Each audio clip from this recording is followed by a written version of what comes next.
All right, guys, I'm going to start us off with just having Nikolai and Jay introducing themselves. So let's start with Nikolai Petrovsky. Nikolai, if you could just introduce yourself, your background, and just anything else you want to say about yourself, and then same with you, Jay. But we'll start with Nikolai, please. Hi, everyone. Yep, so I'm Nikolai Petrovsky. I'm a endocrinologist by training, so a hormone medical specialist. But I've always been very passionate about research, and I think it must be almost approaching 30 years ago now, I did a PhD on the human immune system, and I've been doing vaccine development in all different shapes and forms ever since, alongside my role as I say, looking after people with diabetes and thyroid disease and hormone disturbances. Cool. And Jay, if you can introduce yourself and give us your background. Studied law, corporate finance at Adelaide Law School. Learned pretty quickly that there's been a lot of decisions in South Australian history that are quite dubious. And I learned from an early age that there's certain people that get more protection in society, especially the government and higher up people, which is the exact opposite of what we're taught at law school. Didn't sit right with me. And by the time I graduated and was admitted, was 2 weeks after Grant Stevens implemented the first mandate on healthcare workers in the state of South Australia and locked the borders. So I began my legal career trying to get people across the borders living in cars, trying to get people their jobs back. And that's been pretty much my entire legal career since. Represented people all across Australia, gone up against the biggest names, Westpac, BHP, SA Health, still SA Health, amongst others. Probably worked 6 or 7 day weeks for the last 2.5 years non-stop. It's been absolutely grueling, but if I don't do it, it's very little people who will. So that's actually what brought me and Nick together, funnily enough. So tell me, let's go more into that. So what's that been like for you in terms, because there's a lot of aspiring lawyers out there, especially young ones here. As a decision, going down the path you went seems like you chose the hardest path possible. How's that been for you, and what kind of insights have you gained from taking the path you've taken? Well, it's been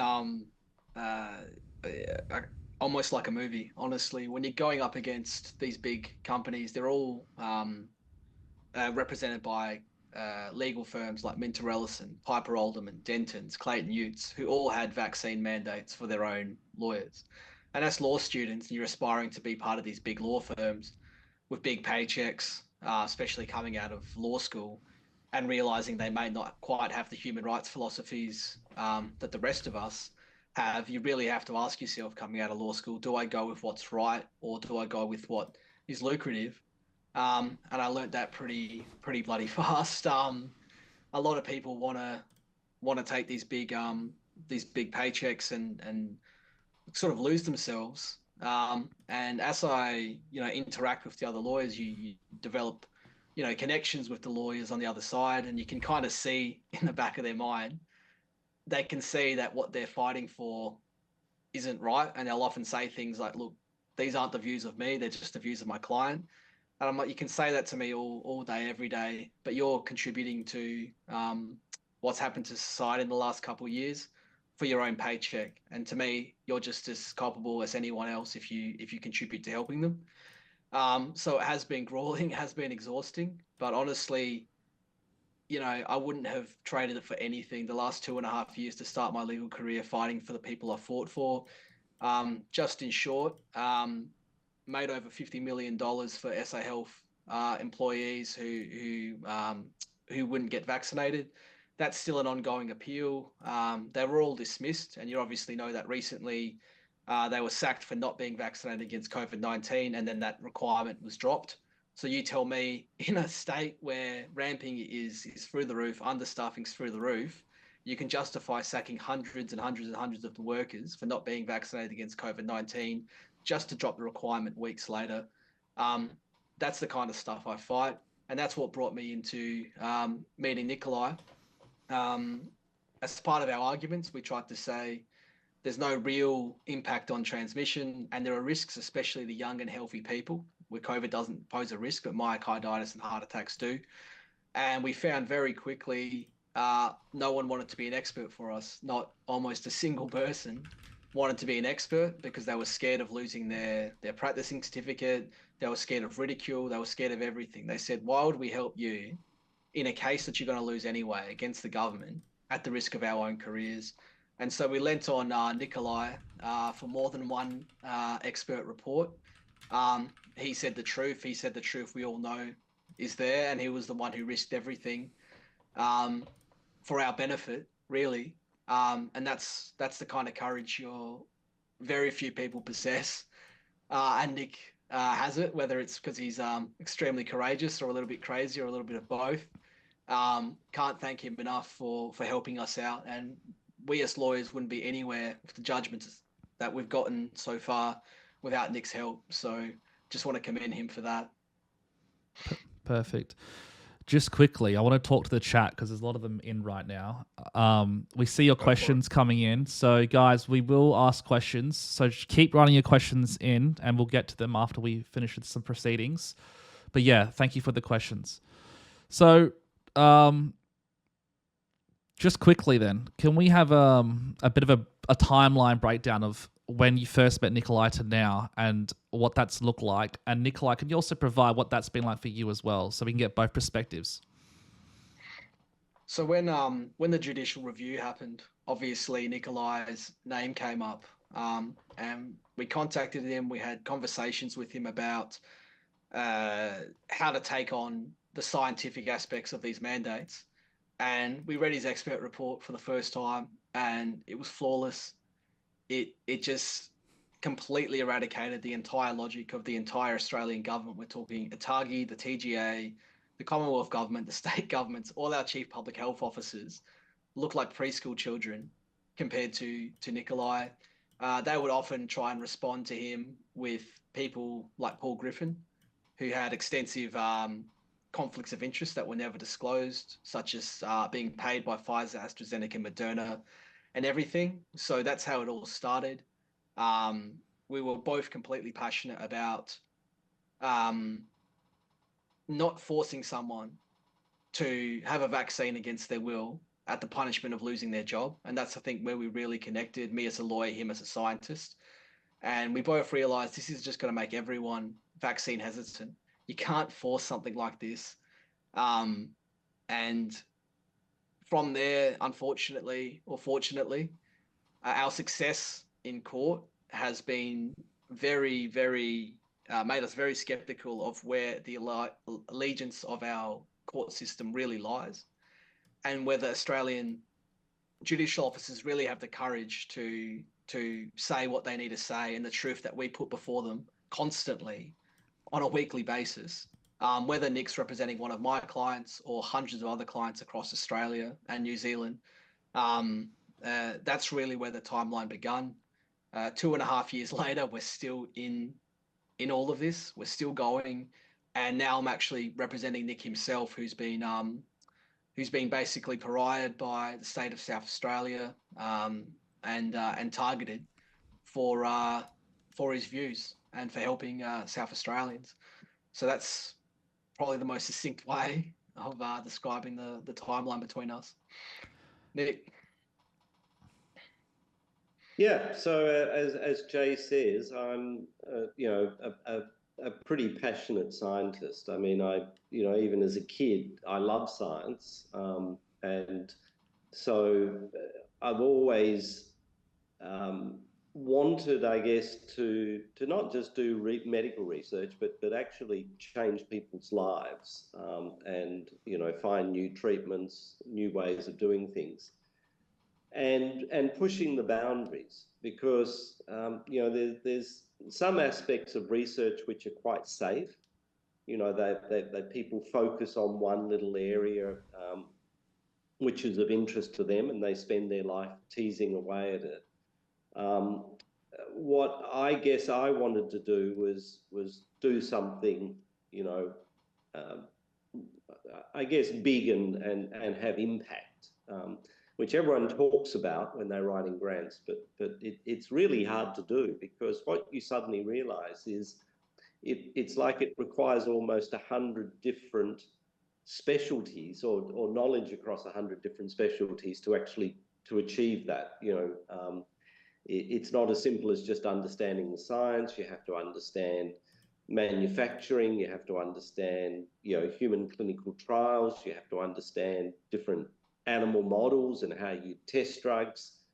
And you have to understand what we call epidemiology, which is the whole science of statistics as applied to populations and disease.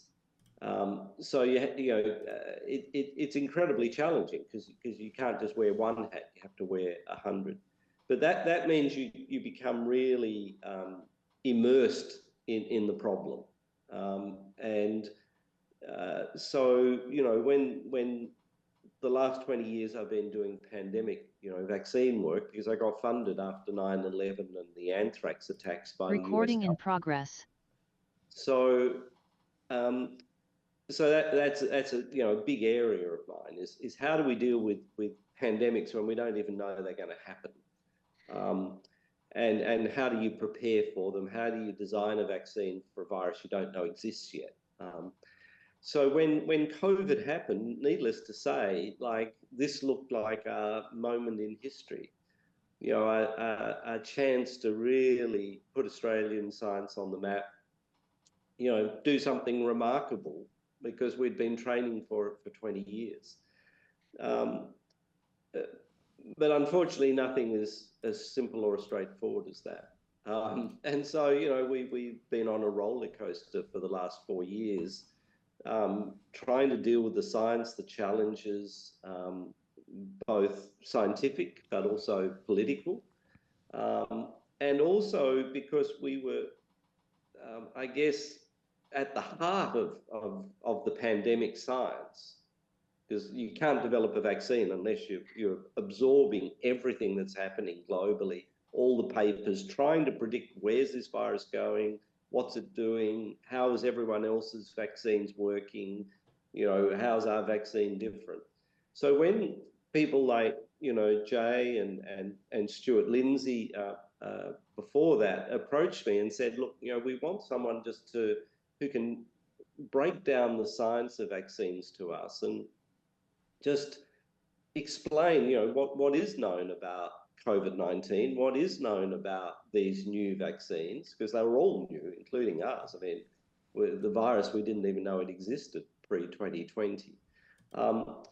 And so I thought I had a duty as probably, and again, it's not to put myself on a pedestal, but, I knew more about this than anyone else in Australia, because I was living it 24 hours a day, 7 days a week, developing my own vaccine. And so I thought, well, that sounds, easy. All I need to do is tell, in my expert reports to the courts, what, cite all the papers and explain it all to the judges, and, they'll do with it what they may, but hopefully that will make sense to them and it will be able to guide their decisions. And unfortunately, it's never that simple, as I think Jay will explain. And, some of the judges got it, and I think made really what I thought, intelligent observations on the science. Other judges didn't actually want to hear the science. They'll actually say, look, I'm a judge. I'm not a scientist. I don't really want to have to look at the science or understand the science. It's, so I'll sort of look at other aspects of the case, and I think some of those, potentially look in the wrong way at what happened. Again, it was an interesting journey contributing to those cases. You actually learn from it. What obviously was dreadful at the end of it is it was easier to play the man than the science, and so increasingly in these court cases they it was really an attempted character assassination. I'd put in a 100-page scientific report, with detailed, with hundreds of references to scientific papers. And the lawyers wouldn't go to any of it. They wouldn't challenge any of it. They'd be attacking me and what I might have said on a blog or putting things out of context. So it started to be this situation of playing the man, not playing the game.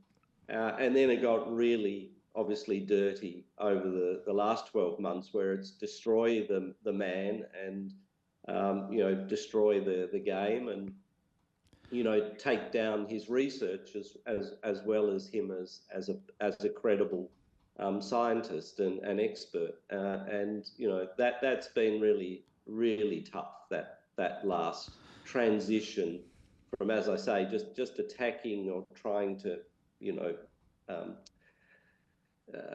question the science or misrepresent the science to just a personal attack, and then an attack on my team, our whole research team. Obviously, a lot of staff have been affected personally, and I just feel terrible about all of it, and I feel terrible about a system that allows that to happen.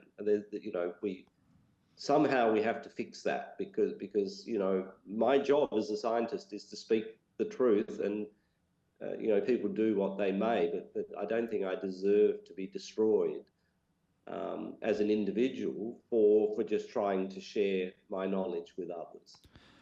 Just going into that. Oh, yep. Sorry, continue, Joe. I was just going to make a quick point for the people listening. You have to realize Nick has probably developed and researched more vaccines per year than any Australian in the history of mankind.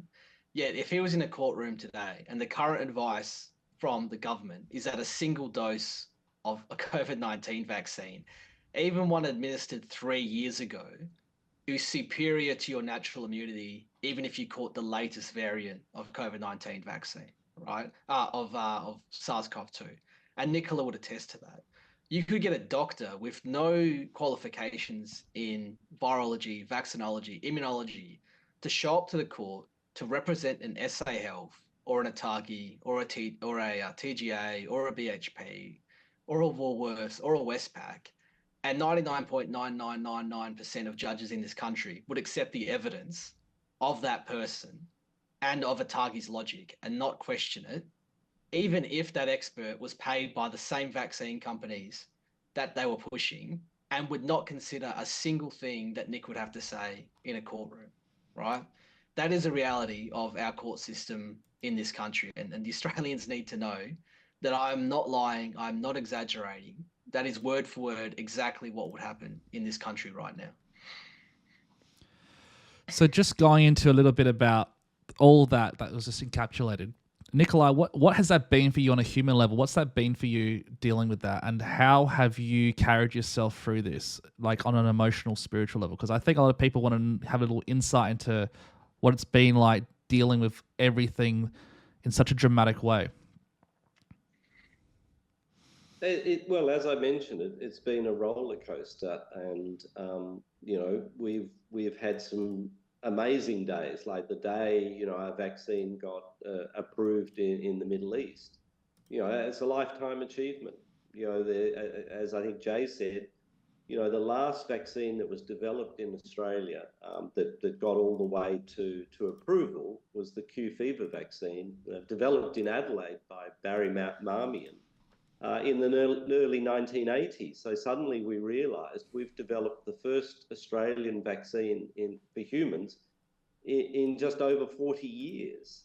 Obviously, we have the flu vaccine, which has been around for donkey's years and gets changed each year. But in terms of a novel vaccine against a new virus, this is the first in 40 years. So yeah, we felt, it was just the most amazing achievement. And then it was like the next day, we were under attack, for daring to develop a vaccine. It was like the most paradoxical situation you can imagine in your life, when you think you have climbed to the top of Mount Everest and everyone's trying to push you to the bottom of the ocean and drown you. And so yeah, that led to some pretty dark days. No question. I prefer not to go into it, but to say I understand, you know, why some people aren't with us anymore. You go there, but then you realise you have responsibilities. I think that's the thing. You might, from your own personal perspective, go, you know, um, you know, there are solutions, but ultimately you have to tell yourself that you have a bigger task, which is to look after other people and to correct the wrongs. You know what I mean? Like, Yeah.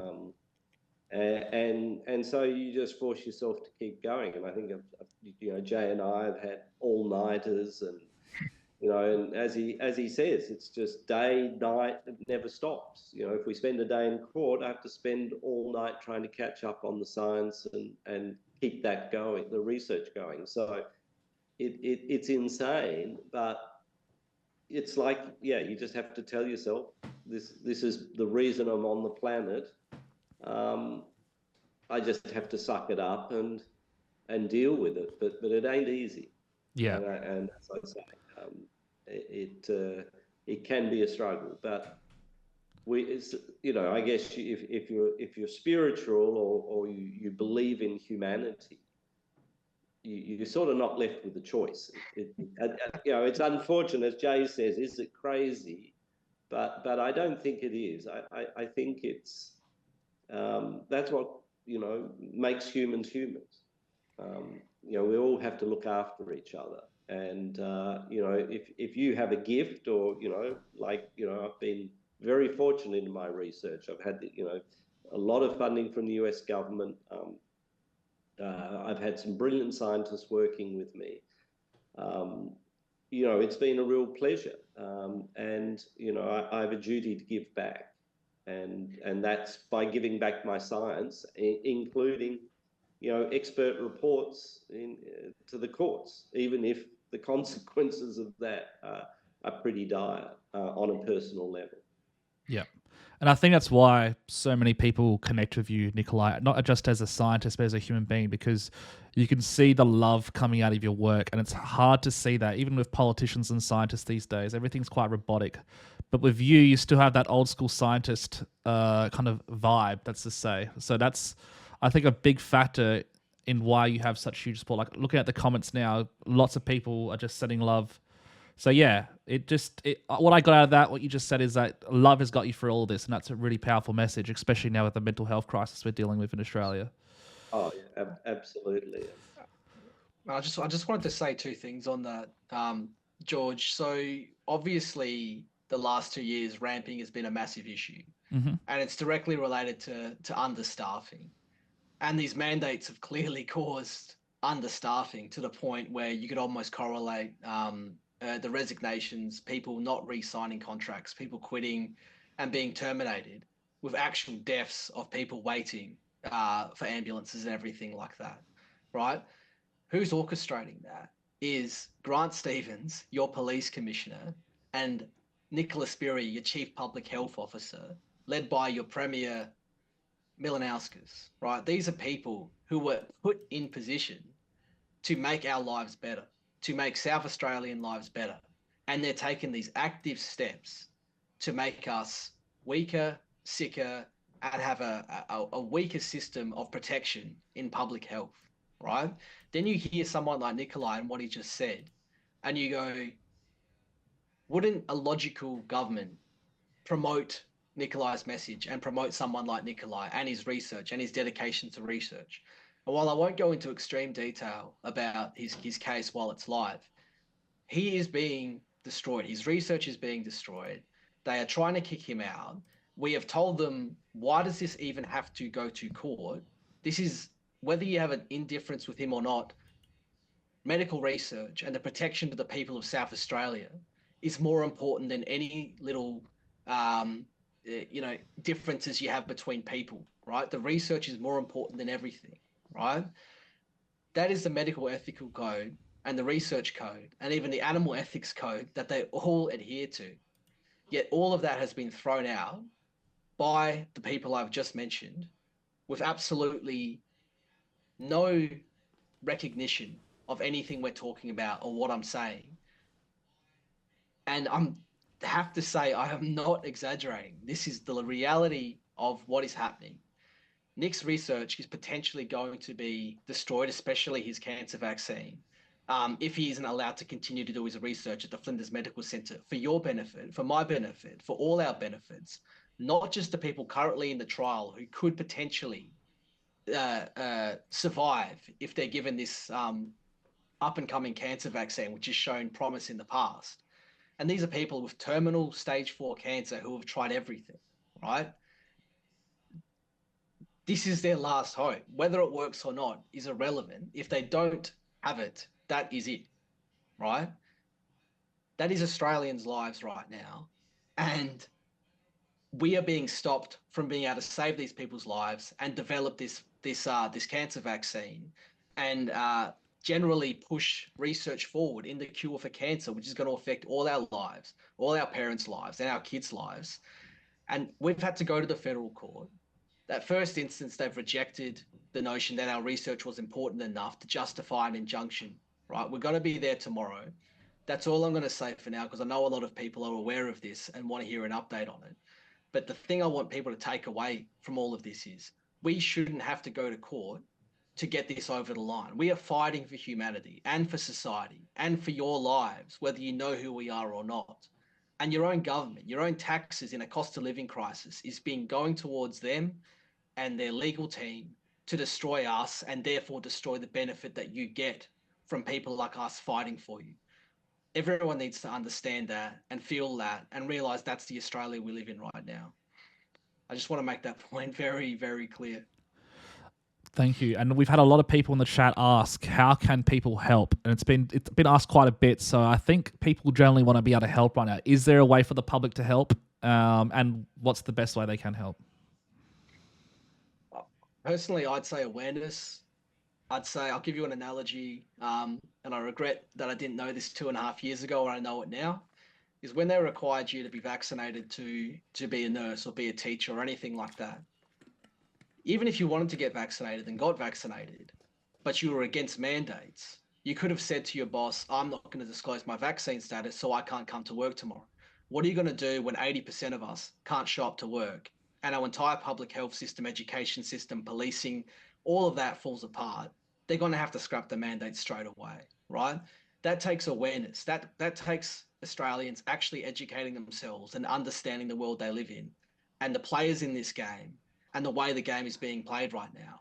The biggest thing you can do to contribute, and this isn't just some cliche, is actually know the facts, get educated, learn everything, and spread this information as far as you can, right? We had 55 million people listening to the Malone Rogan podcast. We need those numbers constantly. We need people fighting for this. Right now, I'll give you an example. If the vaccinated SA health workers that didn't want to get the vaccine, who are against mandates, said right now, unless you compensate all those who lost their jobs and give them their jobs back, we're not going to work tomorrow, we would get what we want. So first you get educated and then you turn that education into action. And that's the same for Nick's case and what's happening to Nick. Just spread the awareness as far as possible. Speak to your MPs. Let them know we don't want this. Peter Milanowskis, what are you doing? We don't want this. Nicholas Spurrier, we don't want this. We, the people of South Australia, are not going to let you do this on our watch, right?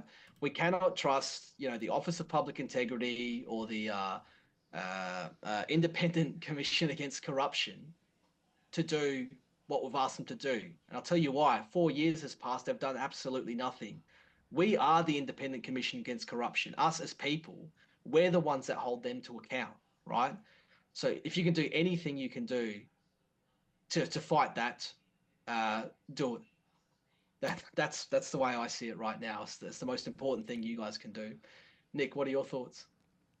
Yeah, look, I think education is key, and don't fall into the trap of going to one extreme or the other. And again, I mean, when I put my evidence, I try to be very balanced, and try to understand other people's perspective, even if, they're disagreeing with me. But so don't get trapped into retreating into extremism, because I think extremism of all sorts and in every direction is not good. What we need to be is level-headed and educate ourselves, understand the nuances. Again, my job is to protect vaccines and promote vaccines. And paradoxically, what I was trying to educate the courts is that, people have tried mandates, they go back hundreds of years to the very origins of when vaccines were first developed by Louis Pasteur and others. And they'd experienced even back then, when they tried to drive vaccines too hard and mandate them, and there were mandates tried 200 years ago when there were outbreaks, and they got pushback. It also happened in Africa, when they've tried to roll out vaccines too aggressively and really not allow people to have a choice and not educate the people and let them make their own choice. If they're well educated, they'll all choose to have a vaccine if there's a lethal outbreak going on. So what I was trying to tell the courts is, look, I'm pro-vaccine, and being pro-vaccine means you have to be anti-mandates. And if you look at the WHO website, the World Health Organization, go to their website, look at their policy statement on vaccine mandates. Does it say recommend vaccine mandates? Not at all. It says, these should be used with the most extreme caution. They should only, if they're going to be used, they should only be used by governments. So it's very clear, WHO says there is no role in society for private companies or anyone else to mandate a vaccine. So if it's going to be done, it needs to be done by the government, which means the government then is held accountable, because the people can get rid of the government. They can't get rid of Coles or Woolworths or Qantas, or, so that's why, one of the reasons private companies shouldn't be mandating. Again, this is all in the WHO policy statement. It also says that, consider the human civil rights aspects, that, if you're mandating something, you're infringing on an individual's civil rights. And so if you're going to do that, you have to have really strong evidence that the vaccine works, that, it's safe and it doesn't have any serious side effects. And even then, if you establish that, and it even says that takes a long time to establish those two facts. So it's very hard to mandate a vaccine that's only just been developed. And typically in the past, if they did mandate vaccines, they'd be vaccines that have been tested and around for 10, 20 years. And lastly, they say in their policy statement, it should only be mandated for the very minimum time it takes to encourage the people to get vaccinated to get to a level of what we call herd immunity. In other words, if you apply a mandate for 8 weeks, when you've got to 70% population coverage, and that takes you to say 85%, so that's the objective, then immediately stop the mandate. So even if it's saying mandates are very blunt tools, if better not to use them at all. If you're going to use them, it should only be, the government doing it based on solid scientific evidence. And then it should only be done for the barest minimum period of time. And what do we see happen? We've had mandates now in South Australia for years, pointless mandates that have no scientific basis whatsoever. I mean, 1 dose 3 years ago. I mean, everyone knows that has no value, and it's never been proven to have any value in that context. Now, it's not to say people shouldn't be getting vaccinated, but they should be doing it by choice, and based on their what they see as the risks versus the benefits. Every individual has different risks and different benefits, and they need to weigh that up for themselves. And you know, so I think now we're seeing what I predicted. We're seeing massive community pushback against you know, vaccines all around the world. You know, so it's a crisis in terms of they've created their own monster, and we tried to warn them about it. So you know, people think it's a paradox. Why is a you know, someone who's spent their life developing vaccines, why are they in court, you know, as an expert, engaged by the people who are obviously not happy with being forced to be vaccinated? But that's the reason, because I'm I trying just to want to protect vaccines. I want to pick up on a point you just said there, Nick, and it's a very important point right now with these vaccine refusal forms and things like that around the country at the moment, where they say you must accept that the government science is the science that you should believe in this country. And I want to tell you a little bit about the government science while we're here and see how many times Nick laughs at this. All right. So apparently, one dose 3 years ago has an impact on transmission. All right, that's your government. That's billions of dollars of government departments will attest to that in court. They'll also say not a single human being in this country has ever died from Pfizer. Right, not a single one. Right, you can't even contact the coroners about this kind of stuff. You'll get shut down. Um, you go to forensics, you'll get shut down. You go to the TGA, you go to Watagi. You can be a senator like Jared Rennick, grilling the secretary of the TGA about a 9-year-old who died suddenly within 48 hours of being vaccinated with Pfizer. And the country still doesn't recognize that as a Pfizer death, right? This is how much control they have. I've gone to doctors and I've had to do this to prove it to people. And I've pigeonholed them into trying to give me medical advice to say you cannot die from mRNA vaccines, that they're perfectly safe, that even if you're young and healthy and COVID's not that dangerous, why would you risk having it without being vaccinated, right? I've then showed them the just in Australia alone, the over 650 reports to the database of adverse events, including children dying suddenly after the vaccine, and saying, what do you say about that? All right, I want you to think about your Hippocratic Oath. I want you to think about the conflicts of interest that exists in the world right now of the pharmaceutical companies. The conflict of interest in you being scared that APRA will deregister you and suspend you if you give me medical advice not to be vaccinated. And then I want you to try and give me legitimate, real, ethical medical advice, right? We talk about a choice. A choice is permeated on you being given the actual numbers, the actual real data that's out there.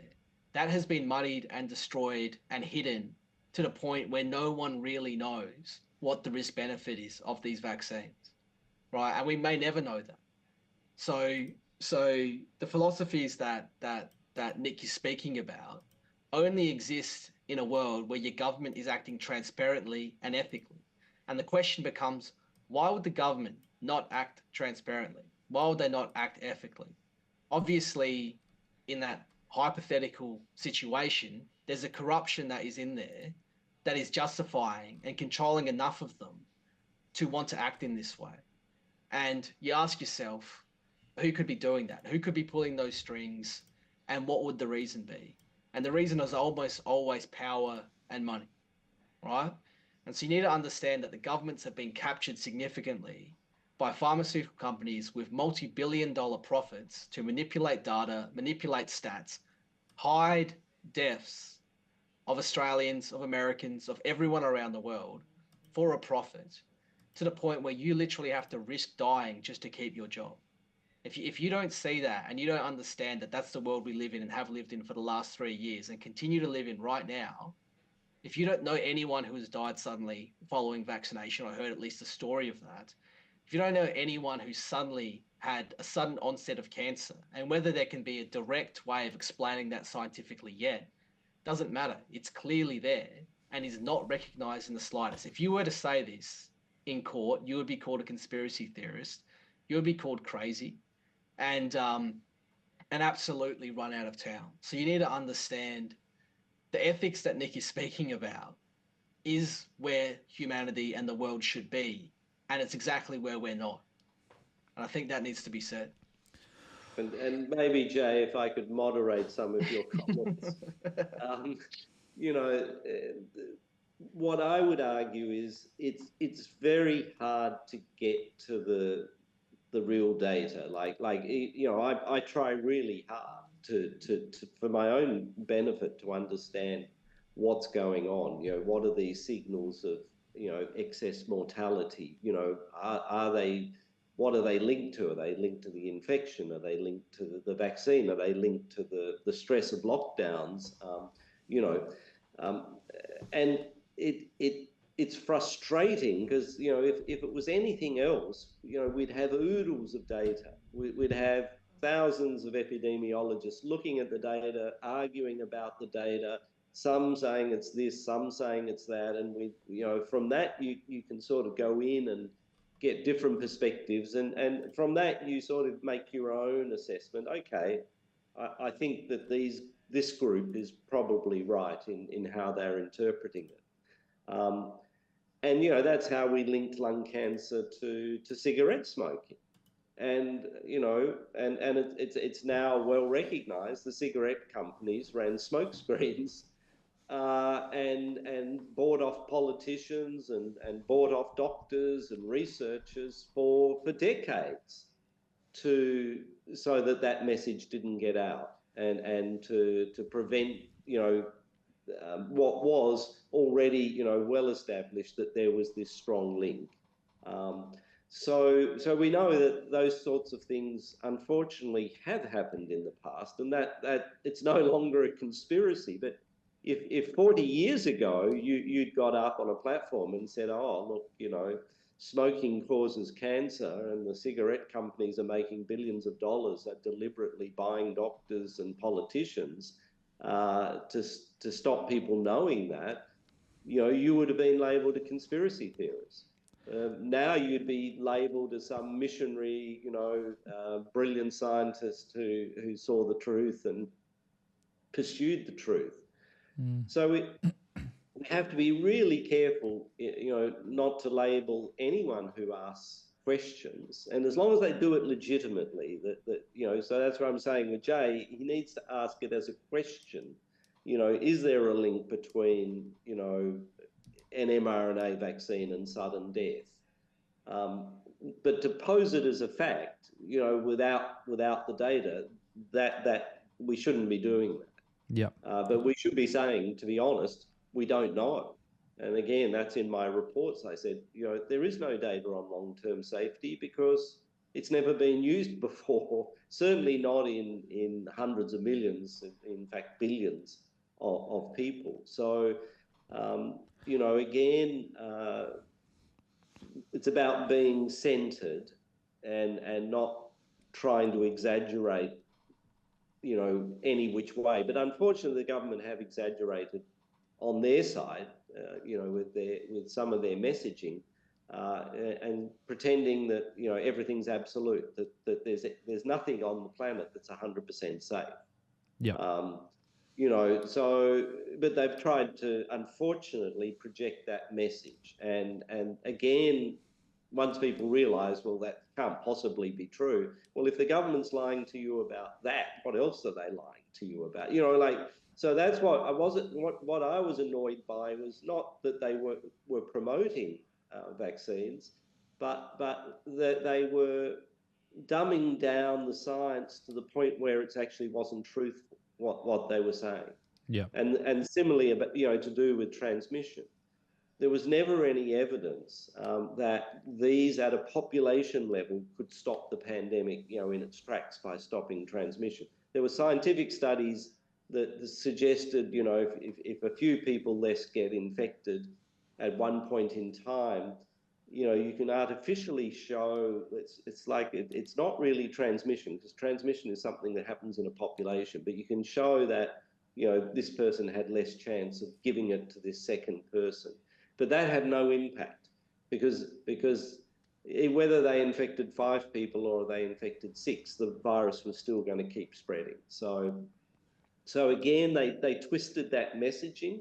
So they took some artificial science that was about, using the words transmission and then pretended that meant that you could stop the pandemic. And again, it really was word twisting, and using scientific data in the wrong way to try and, convince, including the courts, that, there was legitimacy behind some of what they were trying to do, when as a scientist, it was very frustrating because you can just see straight through it and go, no, that's a nonsense.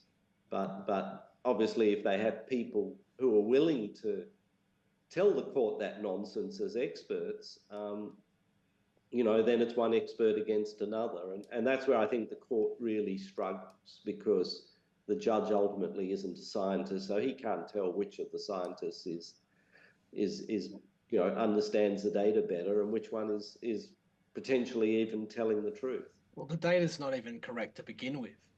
So it's already an unfair playing field to start. And when you start to imply that the government is hiding data, you don't want to be the judge who starts biting the hand that feeds you, so to speak. You don't want to be controversial. You don't want to tell the world that you live in a country where data is hidden and agendas are pushed and there's nothing you can do about it, right? You pose the question, is there a correlation between mRNA vaccines and sudden death, cardiac death, right? I want to see the data. I'm in the courtroom. I've just been sacked for losing my job. And I want to prove to the judge that there's a lot more people dying from heart attacks and myocarditis in the vaccinated population than the unvaccinated population. So you go, where are those statistics? The ABS don't even have those statistics. I've contacted them and they say, well, we don't have the lawful authority to ascertain the vaccination status of people who have died, as if people who have died care about their private medical information at that point in their life, right? They'll handball all the way around. And you're like, all I want is a simple statistic. Has there been more excess death in, say, 20 to 30-year-olds, right? People who aren't supposed to die, in the vaccinated and the time since they got vaccinated compared to the unvaccinated, right? You cannot get that data in this country. We all saw recently in New Zealand, there had to be a massive leak of that kind of information just to get this information to us. They asked the Prime Minister in New Zealand, firstly, he was saying how this leak could happen. It's an atrocious, breach of privacy and all this kind of stuff. And the journalist goes, but why isn't that information just freely given to the public so they can do their own assessments? And he couldn't answer the question. So right now, the absolute lack of data transparency, and anyone who knows John Baldwin, if you've ever heard of him, the amount of effort he put in to get the 400,000 or 500,000 death certificates in Massachusetts in America, and is now fighting tooth and nail on a single case of a 7-year-old girl who died following the vaccine, and they said it was COVID, and has gone through every single FOI he could for a single person, right? That's how difficult it is to get this information, right? So the questions I want to ask cannot be answered without the data that they hold. And not only the data that they hold, but the data that they've hidden or manipulated or that is now muddied and requires extensive epidemiological, statistical analysis to unmuddy that data to give us the real numbers. I don't think we'll ever get those numbers in our lifetime at the rate we're going, as far as I'm concerned. And just to add to what you said before, Nikolai, about the story about the cigarettes. There's also this story could be wrong, but I heard this story once. Even with the person who discovered washing your hands before surgery could save lives. I think, according to the story from memory, the person was cutting lemons one day. This was a surgeon. And this is back in the day when surgery would have a high death rate because of the infections that would follow, because they were using very dirty equipment. There was no hygiene. And so he was cutting lemons and his surgery went really well. And he noticed that it was a much better recovery than normal. So he quickly realized that, maybe the lemons had something to do with the surgery being so successful. So he kept implementing this in his methods, and he actually was having really, really good success rates in surgery. And what happened was he tried to share this with the medical community, and they basically turned him away for 20 years or something. It was like 20 years. They kept saying he was mad, he was crazy, that this is ridiculous. And and it was no like big business conspiracy back then. It was because of the medical ego. The medical ego at the time didn't want to admit they were wrong this whole time, and it would create this. They basically plunged this guy into a deep depression. But eventually, he was proven to be correct. But it took 2 decades for us to even accept that maybe cleaning your hands could do well in surgery. So like there's so many levels. There's the human emotion, the human ego, and then there's also the corporate sector as well. There's just so much to unravel here. So yeah, it is a battle in itself. I just have some questions here. And as I said, guys, I'm going to ask these questions because I just want chat to get left alone here. And if you don't want to answer questions, please say no comment and we move on. But one of the questions is ask, so Jay or Nick, do you guys know anything about big pharma donations to political parties in Australia, or just anything in those details? Is that something that you guys have information about? So yeah, that's the first question.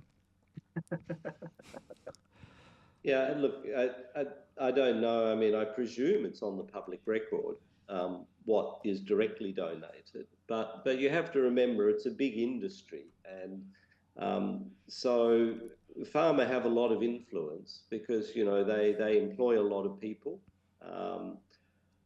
and obviously they engage with doctors, scientists, committees and panels. As well as they employ a lot of lobbyists whose job it is to obviously win favour with government.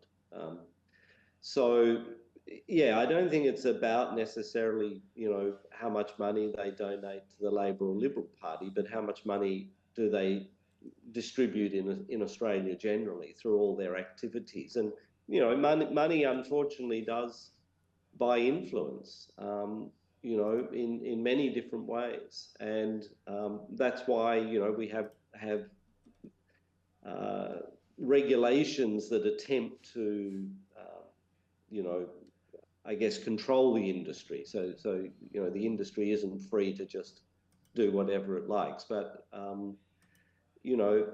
yeah, I think it's always going to be there. This trade-off between having drugs available and obviously having pharma companies making profits, because that is what drives research, but then making sure that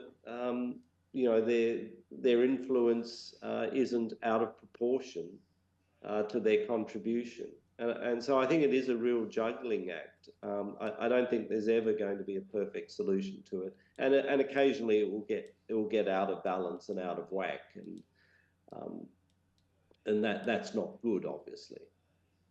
I mean, I did Google and tried to do some research on public information on direct donations to political companies, political parties, and someone's already done it. Thank God, so I don't have to do the hours on it. I'll find the link and send it your way. But someone showed all the ways directly, but more importantly, indirectly, that they influence politics behind the scenes, and those indirect tactics, the same indirect tactics used by organized crime, is the influence you can't see with the naked eye, so to speak. So for sure what Nick said is definitely there. How far reaching that influence is, we might never know. But it's definitely, I like that you've asked a question, and it's something you've thought about, because it's definitely something a lot of people say has pushed most of these mandates and a lot of this culture against people who have been against the mandates. On social media, obviously, you've heard of fact checkers, you've heard of being shadow banned, you've been heard of closed down. Jared Rennick has ripped shreds off a lot of people on that kind of stuff in the Senate. But in terms of quantifying it with an exact number, we don't know. I won't say anything more than the fact that Nick, as we all know, created Spikogen, a non-mRNA vaccine, which George, you've let everyone know that you've been part of the trial, and ask yourself, why is it not approved here in Australia? Why is it not even recognised here in Australia when the Indian vaccine is and the Chinese vaccine is?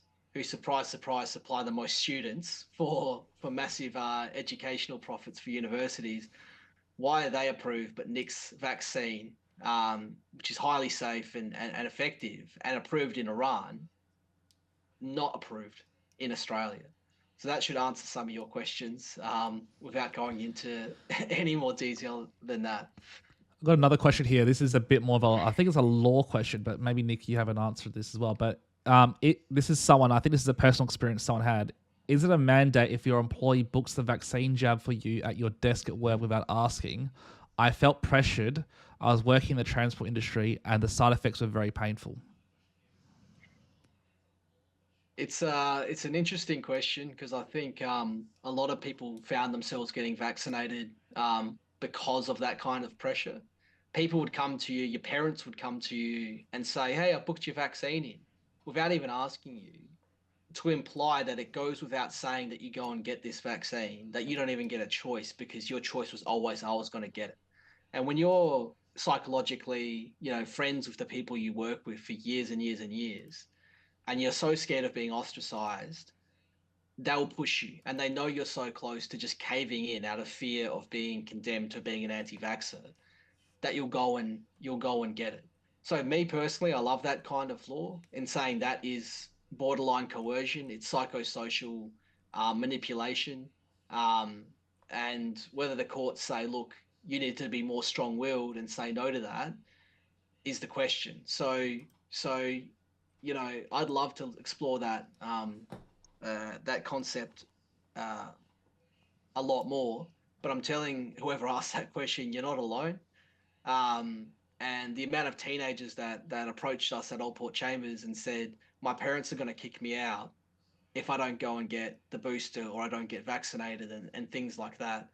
It's so common, and whether they do it by force or by probably the best way of describing it is coercion or subtle manipulation, as she described it, booking it in and acting like it was normal, not it was completely normal to go and have it and completely irregular to not have it, can create a state of mind in your head where you have to go and have it. Like you literally cannot not get it because you feel so weird that you're doing something that's opposite to what everyone else is doing, right? And a lot of people felt that pressure. Another question. This is from Rhonda Sheldrick. Question: what's your thoughts on the WF and WHO on mandatory vaccinations? And so, what are your thoughts on that, guys? I think Nick answered that a bit earlier. Yeah, I guess, as I say, WHO, interestingly, their policy is not, pro-mandate, if I can put it that way. Like, because they do discuss that there may be situations where, as I say, a mandate could be used judiciously for a short period of time, in a major health crisis. I think that's separate. I think what they're asking here isn't it about moving to WHO having control of health policy during a pandemic or an outbreak. So moving more to a global treaty that would hand some powers from, that would normally be nationally based to a body like the WHO. I'd be cautious about that, only because, I mean, the first thing you would ask, well, how well did WHO perform in this pandemic? And unfortunately, you've heard me comment on the origins of the virus question because we did research into that. But unfortunately, that early performance of WHO, and I think even the leaders of WHO would probably, I would hope, now admit it. They messed it up pretty badly. For a whole lot of political reasons, probably. They were under pressure at the time financially, and China was stepping in as a major donor to replace the US, who were pulling out. And so probably, a lot of what they did in the early pandemic, they didn't want to upset China or offside China. And so they didn't question a lot of the data or the lack of data they were getting from China, and some misleading sort of data, like, you know, the suggestion there was no human-to-human transmission, which they then repeated, and of course that was completely incorrect and arguably caused the pandemic, because if WHO had said in that first week, hey, there's human-to-human transmission going here, then, you know, everyone would have shut down, you know, their flights in and out of China, for instance, much earlier, at a time when it might have actually allowed the pandemic to be like SARS, where it got controlled early enough to actually eradicate it. So we missed those valuable weeks because the WHO, for whatever reason, you know, didn't get it right and didn't do what they needed to do. So, you know, if you give all the power to an organisation, they get it wrong, that you're in pretty serious trouble. So I would just preface it with that and say that, yeah, I think you do need some autonomy. It's a bit like in the US, I'm not sure if you're aware, but the CDC dictated that there's only one test for COVID that was allowed. It was, you know, it was a test developed by the CDC. So, you know, everyone in the US could only use that test. And then it turned out 6 months later, the test was completely flawed and not working. But in Australia, you know, every hospital, including, you know, was able to develop their own PCR tests. Like there's no law in Australia like that says, you know, only one body like the CDC can, you know, provide a test. So here, you know, all our hospitals were able to develop their own tests. They then compared them. We never had that problem.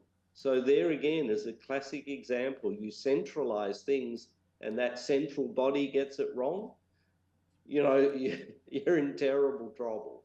So it is a balancing act between some level of, you know, standardization and central sort of control. But I think, you know, diversity, including of scientific opinion, is absolutely critical. And so, yes, we should protect diversity while understanding that there are benefits from some degree of centralisation and standardisation. Cool. From a legal perspective, it's much harder to beat a mandate, like the emergency power mandates, if they're justified by the WHO, as opposed to the current remaining mandates, which the employer themselves have to justify and show a lot more detail on. So us as lawyers, when you spread that responsibility out, it's a lot easier, because these organisations can't just say the WHO said it, so I can mandate it and leave it at that. So that's the other big reason I don't mind having information from a central place, because obviously economies of scale give you that, but not to the point where it makes our job as lawyers impossible. And the biggest threat we see in the judicial system right now is judges saying, well, if the government said this, and the government's big and powerful, and the government would have known all your complaints and would have already addressed them, if the government says they're safe, then they're safe. If the WHO organises the whole world and the WHO says they're safe, then they're safe. Judges won't go further than that. So that's my big issue with centralising it too far. So the other, maybe I should also mention, we struck problems with WHO with vaccine approvals, because WHO, for 80% of the world's countries, they don't have their own regulators.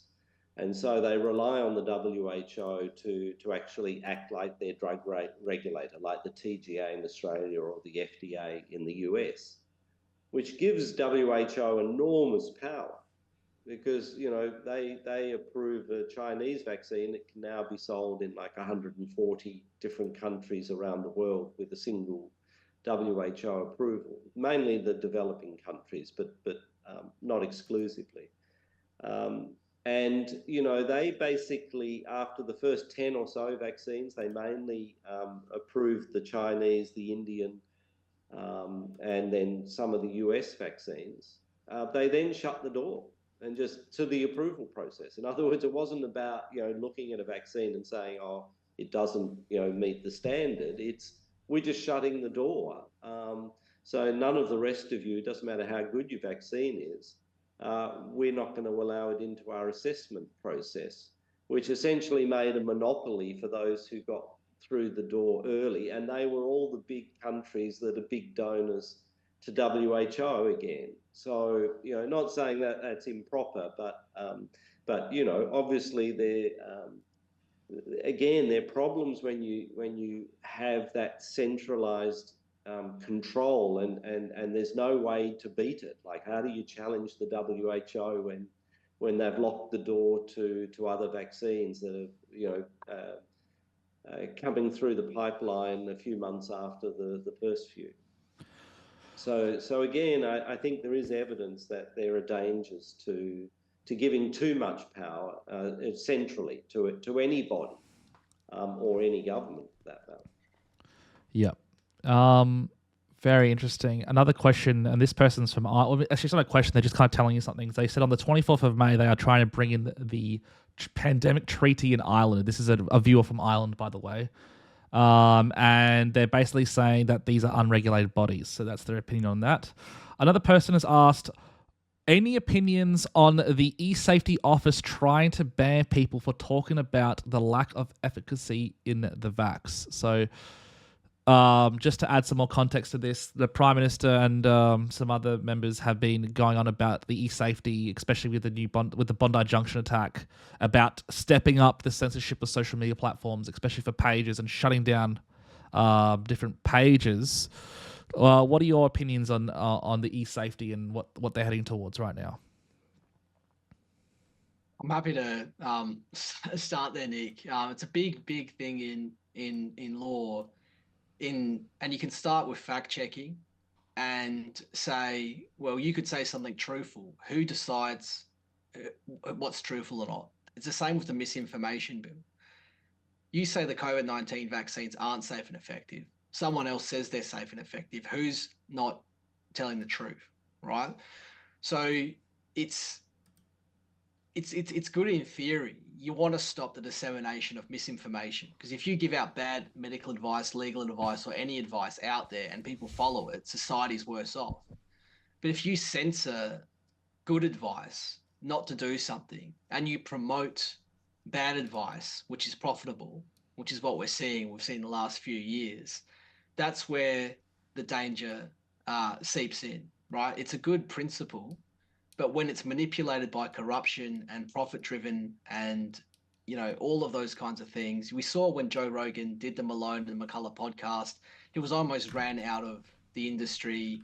Hundreds of major labels or artists wanted to leave Spotify in order to deplatform him, right? And he said nothing but truth in his podcast to help us, right? So you want to know, what is the motive of this eSafety thing? Is it to genuinely stop radical conspiracy theorists who exaggerate things to the 10th degree? Or is it to actually suppress the intelligent people and the dedicated people who have looked at the data and looked at facts and done the studies and the research and have come up to a point which is truthful but against a government narrative or a corporate narrative and is being shut down? So that's the way I would describe it in concise words. It's a double-edged sword. And I think, coming at it from a medical, health standpoint, you can certainly understand how, health bureaucrats would want to stop, health misinformation being distributed, because how's the consumer to know, its veracity? The problem is, for instance, we have a whole vitamin industry that's billions of dollars, and a lot of it is arguably misinformation, right, on the benefits. But governments have realised it's just too difficult, so we'll leave it alone. And similarly, as Jay has said, how do you determine what's misinformation? It's impossible. because for the most part, the fact checkers, and again, I've both had fact checkers ask my opinion about various information, and also had fact checkers, sort of fact checking what I was saying. And you realise they're kids, like high school kids, or college kids in the US who might be doing a liberal arts degree, who are being employed by these fact checking websites. So how the hell are they going to work out the nuances of what's being said? And so what you see is that it just ends up censorship. And often censorship of the truth. And so it's almost like what gets through the fact checkers is the official mistruths and misinformation, as long as it's the official misinformation. So you end up with official misinformation, and what's being labelled as misinformation is probably the scientific truth. Right. And in the end, look, rightly or wrongly, yes, misinformation is a terrible thing, but censorship is a far bigger evil. And I think, the US idea of freedom of speech similarly recognises that, yes, it would be nice to stop, people saying things that are not correct.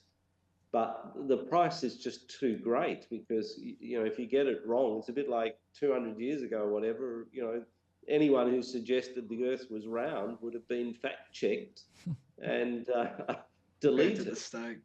You know what I mean? Because everyone knew the earth was flat. So it just doesn't work. And, but it has that easy flavor. Let's just, clean up the internet. And but you can't have one perspective, because the truth is everywhere, and the truth is nuanced, and sometimes what you think is the truth turns out not to be the truth. That's how science works. We don't, we accept that what we accept as true in science today may be proved false tomorrow.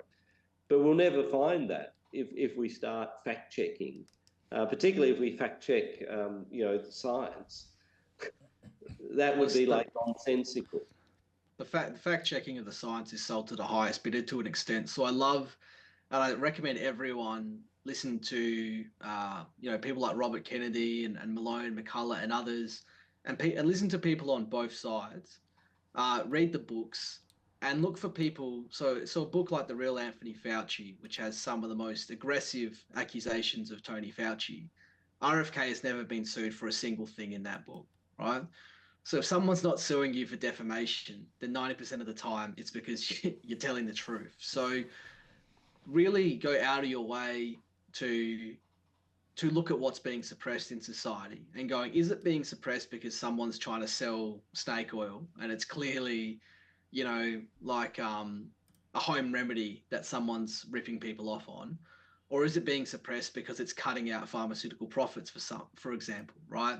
And you ask yourself, well, if pharmaceutical profits goes down, that's also money lobbying certain other aspects of the world that goes down as well. So you go, how many people make money off this piece of information being pushed as true and being pushed as false? It's information warfare.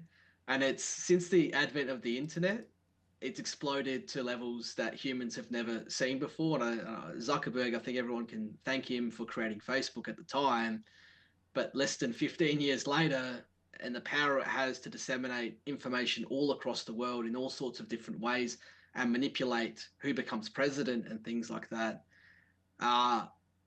We're living in a world where you need to exercise your own due diligence and do your own research and understand how to fact check yourself, and especially look for conflicts of interest and things like that. I don't think there's any body you can rely on, because that body itself has its own conflicts of interest. You're just going to have to make educated guesses and educate yourself to know what the truth is in the world these days. Another question is, and I think this is a question for you, Nikolai, and as I said, if you don't want to comment on this question, you can say no comment. Is there any further understanding of the LGG4 reaction after the boosters? I'm not sure what that means. I'm not sure what LGG4 means, but I thought I'd ask just in case. No idea what LGG4 is. This is just more of a statement from someone. It's called SA Adelaide. Professor Nikolai will always be remembered as a legend and a great man in human history. So that's just a comment someone wanted to tell to you. I'm a bit worried about the past tense. It's sort of like something they put on your tombstone, don't they? But thank you, whoever said that anyway.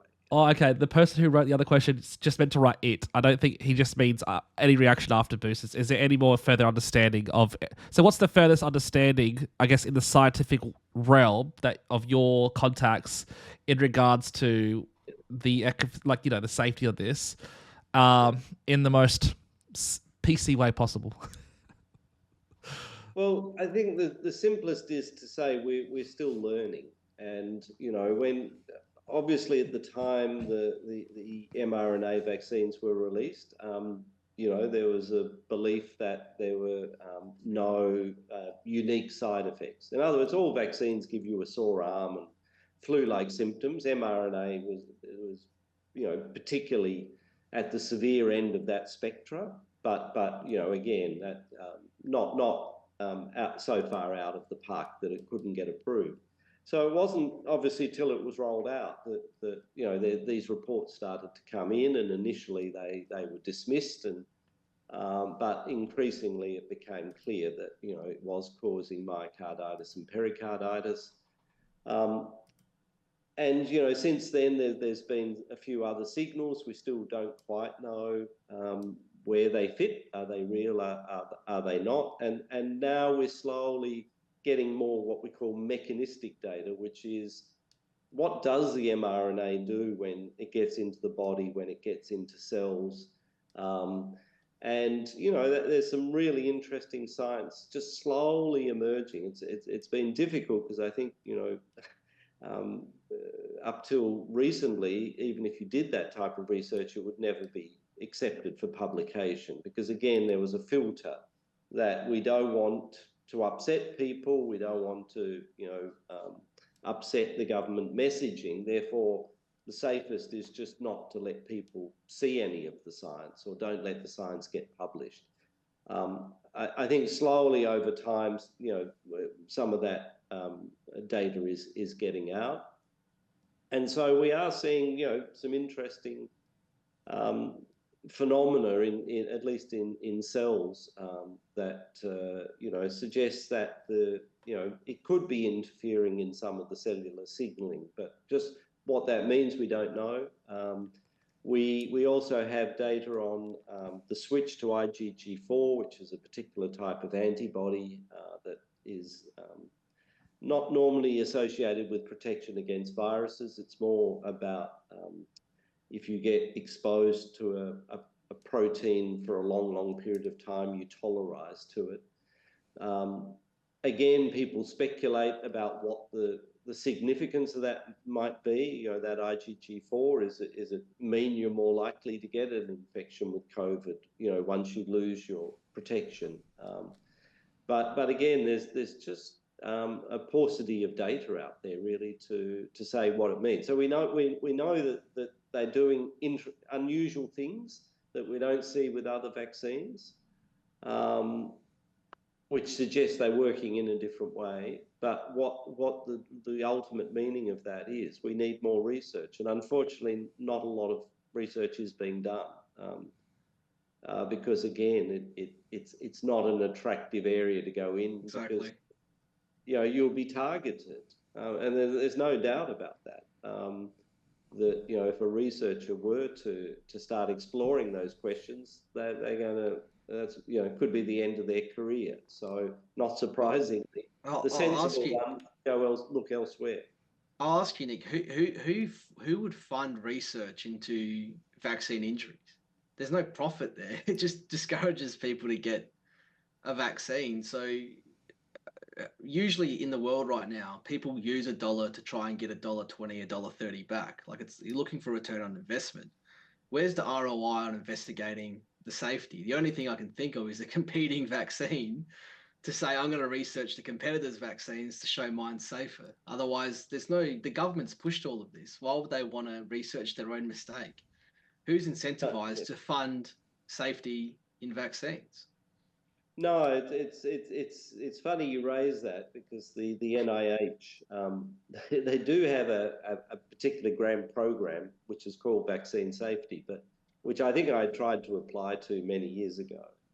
It's sort of, I think, it was almost an oxymoron that they had this program you could apply to, but as you say, they were reluctant to actually support research that might open up cans of worms. And as you say, no commercial company would do it. I mean, what they're trying to do is show their vaccines are safe, not to show that they have some unusual side effects. So yes, and this is talked about by governments and funding bodies sometimes, but they always end up, no, again, too dangerous, too difficult. So they recognise there's an issue that there should be research going on into, vaccine side effects and sort of what you might call potential vaccine safety issues, but they've never found a way to successfully do it, and so they tend to back away from it, which is sad because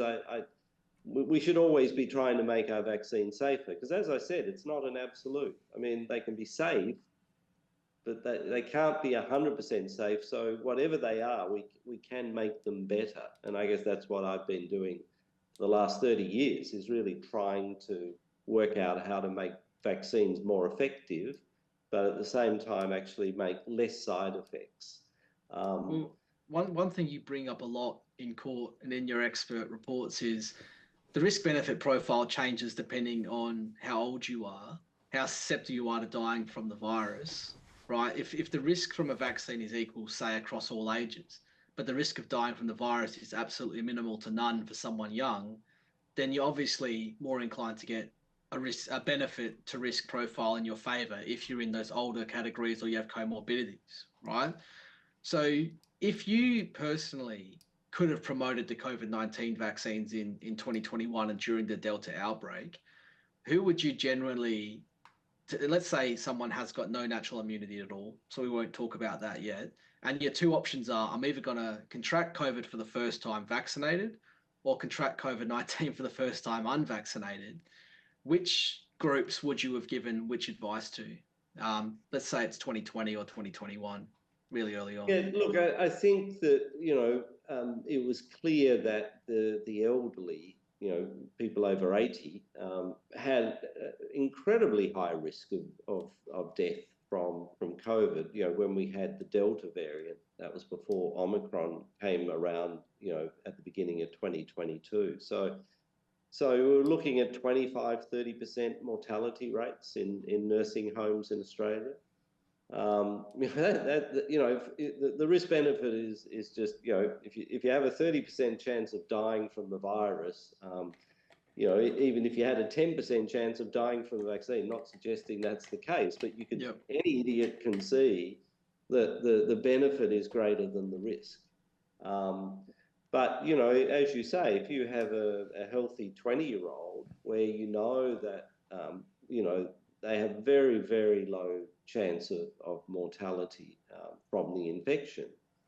But, they have, in fact, the highest risk, particularly if they're male, of myocarditis. And certainly in some of those people with myocarditis, they can have sudden death.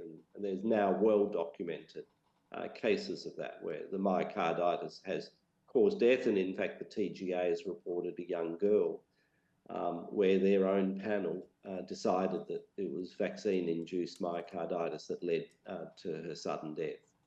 So there is one case, Jay. I think you were saying that they denied any cases, but almost certainly they're more than that. But in any event, obviously in that population, the risk benefit is 1,000-fold different to the risk benefit in the elderly person. So, yes, I'd be encouraging those people at very high risk of the infection to have the vaccine. For the younger person, I think you have to do some really complex calculations to satisfy you. Yeah. And to be honest, when I tried to do those calculations,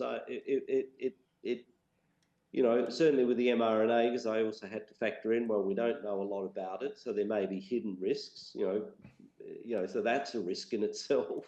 Yeah. The risks you don't know about, 5 years down the track or 10 years down the track. So yeah, my view was that, yeah, we should be vaccinating the high risk people. The rest of them we should have told the facts and let them made up their own mind. And then that's what, in that context, you couldn't have a mandate. and that's what I was getting to, especially now with the natural immunity across everyone. It's even less reason to risk your life with the vaccines potentially if you're young and healthy. My question to you, and I'd love to hear your answer to this, is what you just gave was the most sound, logical advice you'd expect from a doctor acting logical and ethically. Why was the entire Western, cohort of countries and populations, governments saying every single person 9 months and older, 5 years and older should get vaccinated? If you've caught COVID, get over it, get the jab, get the jab, get the jab. There wasn't any conversation like this from our governments and our leading doctors. So I think the word that you need to understand is laziness, because it's easier just to force everyone to do the same thing and not explain actually why or what the objective is, than to look at the nuances and say, well, actually, if you're over 60 and you have comorbidities, then you clearly you'll benefit, but if you're younger, well, it may or may not be a benefit. They just really didn't want to deal with the nuances. So it was just, as far as I can see, it was just complete laziness. Well, and someone just on a committee probably just went, look, what the hell, this is too complicated, just make everyone have it. And I think that, rather than a conspiracy, I think that's how it all started. Laziness. Was like, let's not talk about this. Let's just force everyone to have it. So it's the first rule of elite theory is incompetence, which is the first framework of the elite theory. Just quickly, I want to move into, there's a question about why did the injunction happen and what was the judge's reasoning?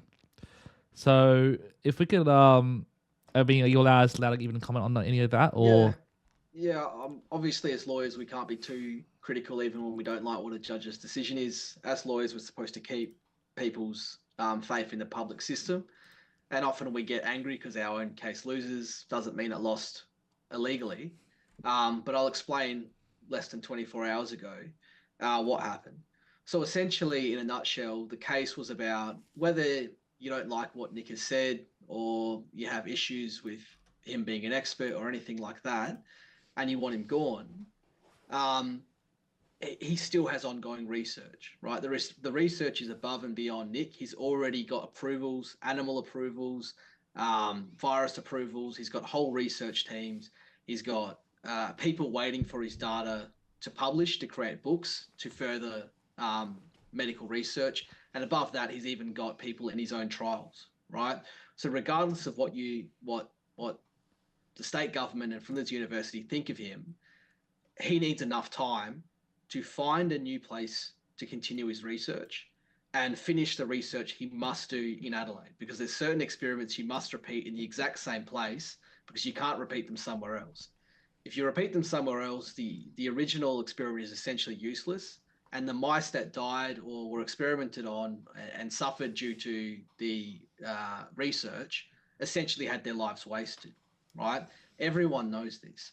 And so that is the kind of narrative we brought to court, to say, regardless of their petty differences, and we strongly, and I won't go into a lot of detail about it, attack the motives of the government in targeting Nick, and you can probably figure that one out for yourself. We said, regardless of that, we want at least a few years to find somewhere to move and preserve all the research. We thought that was a completely reasonable argument to persuade the court to give Nick plenty of time, because SA Health and Flinders were giving him a matter of weeks.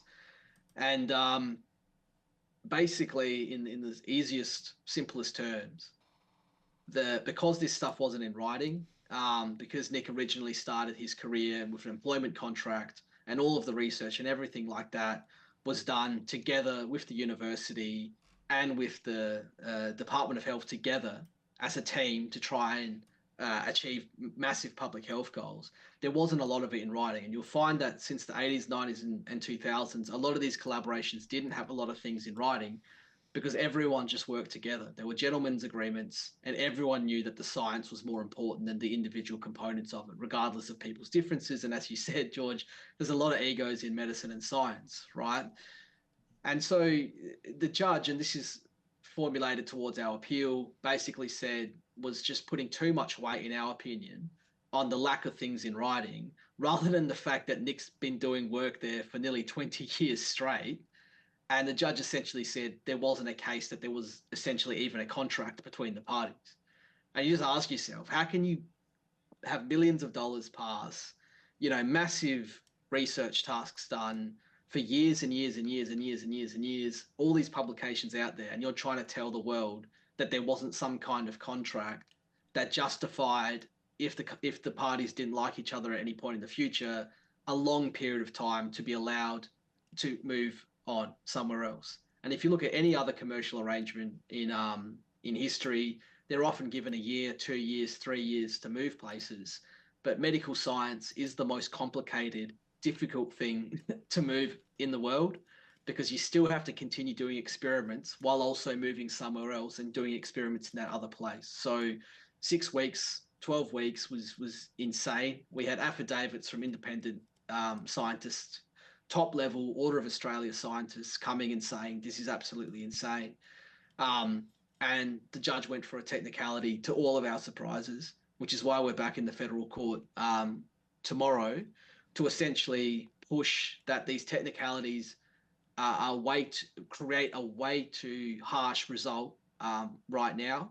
I would say it's ridiculous that we even have to go to the court, because SA Health and Flinders should see this and should know that the preservation of the research honestly, the public's perception of having an ethical and good government is more important than just trying to get Nick out at all costs. But that's where we are right now. And tomorrow history is going to change if we even get granted leave to appeal the decision of His Honour on Thursday. So in a nutshell, that's the easiest way to explain what's happened without also trying not to get in trouble myself.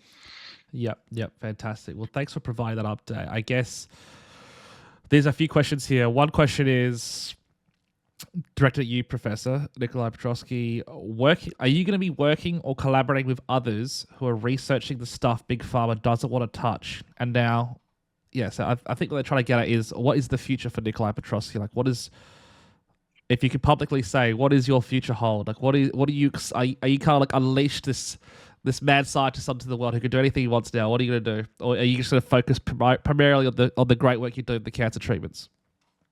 No, look, we're focused on survival and trying to deal with, what to us appears to be, I don't know, it's anti-research, which is a paradox, and I do, and I think Jay struggles to understand. I struggle to understand it. I think a lot of our very senior counsel struggle to understand what's the motive for a hospital and a university to jointly seek to damage research. And I think they've been quite explicit in that that's their objective. And that would seem to go completely at odds with their mission. The mission of a hospital surely is to treat and prevent disease and treat disease, and the job of a university is to research and find new treatments, as well as teaching the students. So it's a bit antithetical for them, really, to be really behaving in this way. But as it stands, we can't do our research there, come tomorrow. So we're just trying to salvage what we can, and look for a new home that is more supportive of of research. And to be honest, that we're mainly looking overseas, despite the complex logistics. It seems our research is given a lot more value by a number of different leading countries who lead the world in science, and they think our science is very solid, and they want us to take our science there, and so you go where you want it, I guess. So And clearly, in South Australia, at the institutional level, we've run foul of the system. And I'll just add to that irony that Nick is working on influenza vaccines, COVID-19 vaccines, Japanese encephalitis vaccines, all using traditional vaccine methods that we were all jabbed with growing up. One of the only highly competitive, because they're obviously trying to push mRNA vaccines into influenza now and create the whole hybrid influenza COVID mRNA jabs and everything like that. There's going to be a monopoly of vaccines potentially that are all mRNA. So Nick is really pushing to have the parallel research into non-mRNA traditional vaccines in those places. And the irony of this is Nicholas Feria pushes the need for vaccines more than almost anyone. And was saying early this year, 6th of January, Advertiser, page 6 or something like that, we have a 30% death rate in Japanese encephalitis. Yet the only person really, really researching it is Nikolai, and that's the person that they're trying to destroy. So do you want to talk about how dangerous this is and then destroy the person who's trying to find a cure for it, right? So, and I just wanted to, you can probably talk to more about this, Nick, the grant situation. To attract grants, you need to have an operating system, right? They like to put money into setups that are already ready to go because it's 24 hours a day, constant work. So as brilliant as Nick is, if all of what is being orchestrated against him eventuates, he might not be in a position where he gets the grants to support his research and funding going forward. So without the money to support his research, there is no research. So anyone that gets in the way of him obtaining those grants is stopping everything he talks about from actually eventuating into the world. So if you wanted to basically describe that in a bit more detail, Nick. Yeah, look, I think it's what I'm concerned about, and I said this earlier, as a scientist, you get used, it's a brutal world, science. I mean, it's competitive. There's a lot of backstabbing. No one likes to talk about it, but it's tough.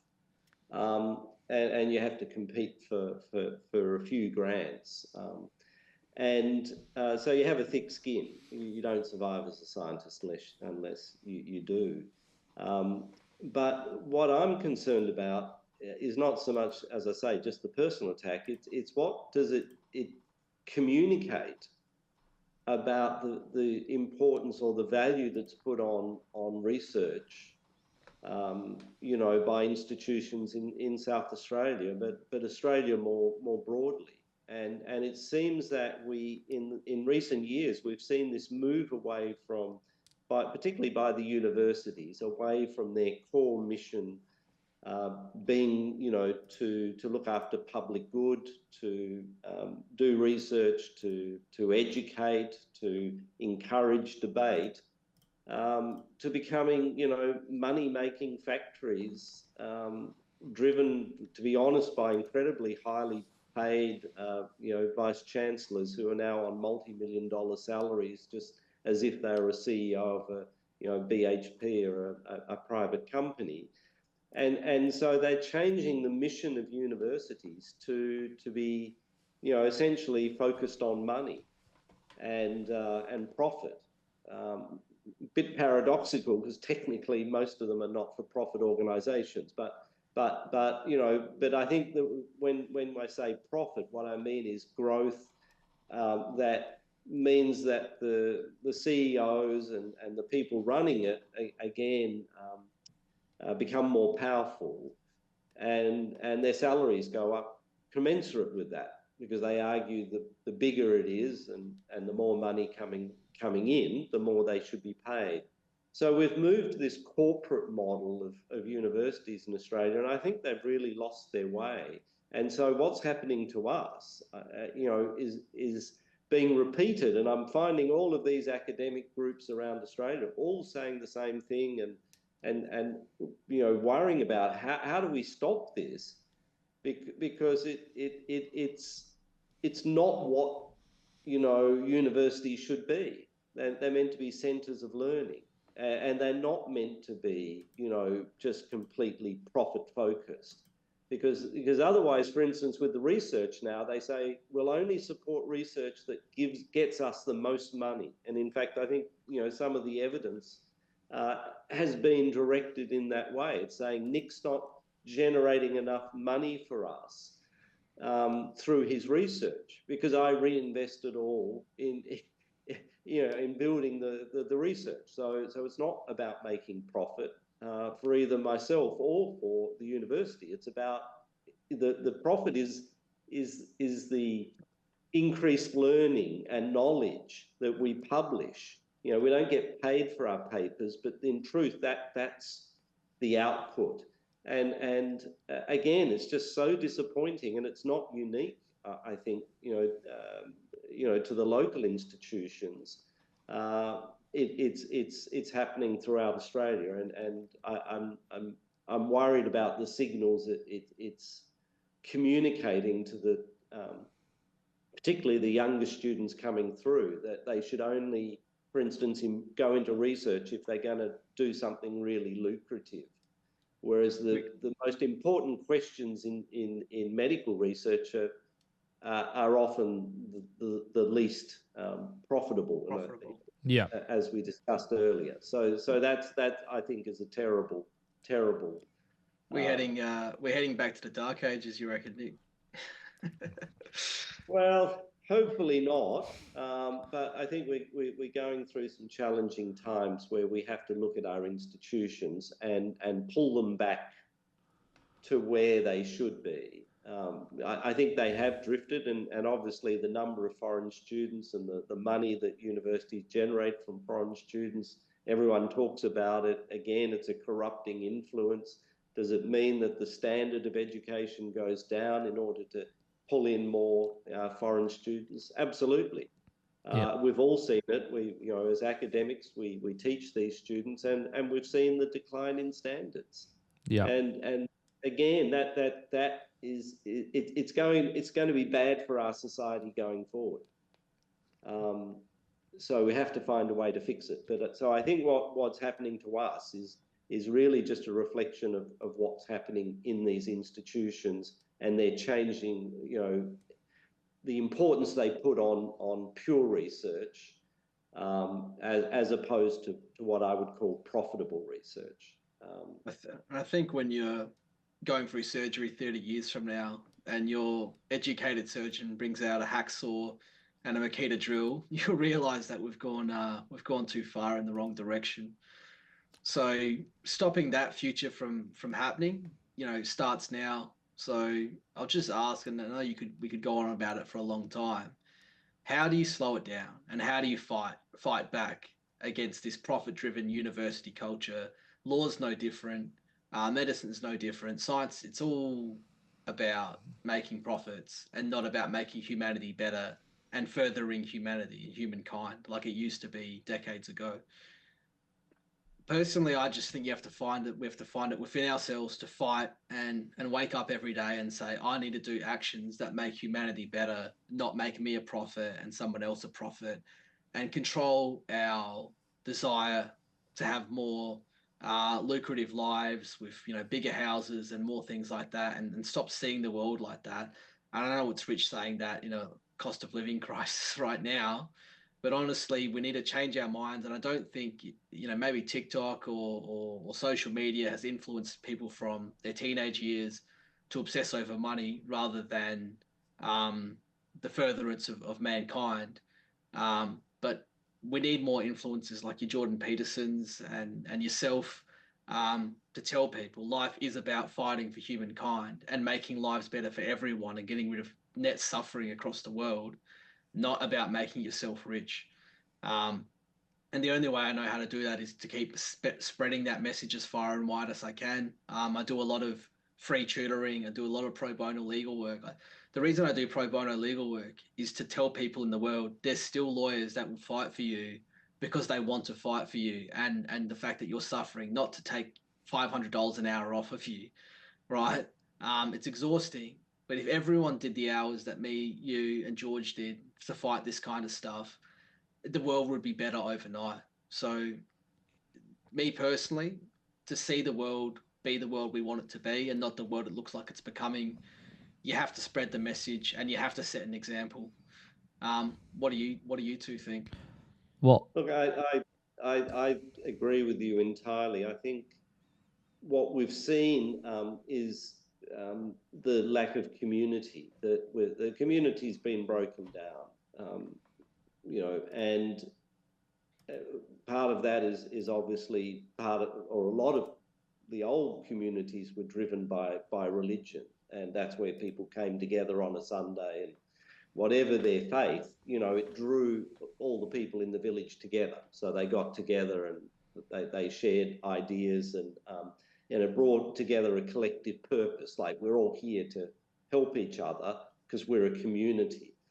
And again, I think we've really lost that sense of community. And I think one of the ironies of the mandates and some of the rallies that I attended was to see, because there was a common purpose of people from all walks of life, some very elderly people, some very young, coming together around this idea of there's something we need to do to repair what's going wrong in society, as reflected by things like the mandates and lockdowns, and so you could see this community rebuilding. But unfortunately, now that the pandemic's over, unfortunately, I get a sense that a lot of that's now dissipating back out again. Somehow we have to find ways of recreating community around common goals and bringing people together from all walks of life, all ages. That's what we need. And then I think what people will restore people's faith in humanity. And then I think, our leaders will, won't be able to divide and conquer. Because I think, again, what you're describing is that it gives enormous power to people who want power if they can divide and conquer the community. And that's much harder to do if the community all comes together. So I think people need to become active. They need to become involved, whether that's joining a political party, for God's sake. I'm pretty well apolitical. It's probably how I get into the troubles I do. I don't have a political faction, like protecting me or supporting me. But I think people do need to get engaged and not hide in their own lives, but join, community groups, whether it's a faith group or a political group or sports group, but Human rights group. We have to rebuild our community, because I think that's what keeps us safe against terrorism, against government malfunctioning. I mean, the only thing that protects us is being a community, and I think it's not nearly as strong as it used to be. We have to rebuild it, and we have to do it quickly. And I think, George, I want you to talk about this, George. You're the one that brought me and Nick here today and gave this amazing conversation to the world. You're obviously motivated to create this interview. What's driving you yourself to give this content to the world? It's funny because what Nikolai just spoke of is community. I consider myself a community builder. So my whole job is to build communities. And so that's why I started the Adelaide set, because I wanted to build a digital community that could respect and love Adelaide and also support small business. And that's how I fell into falling in love with Nikolai's story, because to me, Nikolai was a South Australian, business doing great things. And I was like, well, it's a no-brainer. I must put everything I have behind Nikolai, even to till I die, basically, because this is what my whole thing is about. So yeah, community is everything to me, and that's why, I brought you two together, because for us to be live right now in front of what we've had around over 200 or 300 people across all the platforms come in and tune in at some point to hear us talk about these things. And it's about the freedom to just consciously express ourselves and have people hear that and then make their own mind up about something. Christopher Nolan, who's a really famous director, said yesterday, he was asked, why don't you make your movies more outwardly political? Like, why are you hiding? And his response was, I don't tell people how to think. I let them think for themselves of my movies. And that's really, really apparent in Christopher Nolan's movies. You're not told how to think, and I think that's what's happening with Hollywood movies right now. Everyone's being told how to think. You should think like this. Look at this. They've basically destroyed Star Wars because of this way of doing things. But yeah, if you look at Christopher Nolan's, who's a great artist, you just have these thoughts on your own, and you get to manifest your own way of being, your own ideology, your own politics, and then you can build community around those ideologies and come together. So that's basically, my kind of pride is just being a community builder. So, and that's what I hope to achieve today with this stream, because to me, this is the first of its kind, bringing all these people together to stream live for people, raw, authentic. You can't cut this, you can't edit this. This is live. So we are willing to put ourselves out there. And I'll tell you this right now from personal experience, doing the work I do, people who aren't willing to go live have something to hide, in my opinion, or are afraid to say the wrong thing because they are living on lies upon lies. And the thing about content is you can cut it and create it any way you like, but when you're live, it's just you and that's it. So just be yourself. And that's a great message. I mean, we've just created a community between a lawyer, a scientist, and a social media activist as well. So we combine our forces together. And I think it's going to be awesome seeing you interview people from all sorts of walks of life. And what you're going to see, George, is we all share the same thing in common. We're all fighting for the same cause and the same reason. So I can't even remember what the question that you asked was 10 minutes ago. But it's awesome that even no matter what happens in court tomorrow, no matter where we go, we can go to sleep at night knowing we're fighting the good fight and we're the good people and we're on the right side of history, and history will remember us and thank us for generations to come. So can't say anything more appreciative for you, George, for letting us be here and express this in a real hard and painful time for all of us. Yeah, of course. And it's been an absolute honor. And I feel like the people of the world have a deep appreciation for all that you've done. And in ancient Chinese philosophy, actually, there's a saying in Taoism, is the greatest leaders will never be known. So what I'm trying to say is this isn't about fame or trying to be the next Brad Pitt. This is about listening to your heart and doing what you feel is to be right. And also not just the feeling of what is to be right, but also having that philosophical understanding and grounding yourself in objective truths so that you can do the right thing. Because heaps of people do things they feel to be right, but end up massacring or genociding people. So there's different levels to this. But I guess my point is, listen to your heart, stay objective, and keep building communities, because that's the only way we're going to get through all this mess is the community building aspect. And we have the privilege of social media, and social media is an amazing tool, but it's also probably one of the worst things to ever happen to humanity at the same time. But that just shows the power of social media. If something has such power to destroy humanity, then it has such power to also empower humanity. I think we're just heading down the wrong path right now accidentally. But I have faith that humanity will rise, and we will get to a point where, we are the best version of ourselves. But at the end of the day, all this pain, all the suffering that as a community that we have to deal with together is only going to make us stronger, right? So Definitely. That's the positive side of everything, is that we're empowering our way through tough times.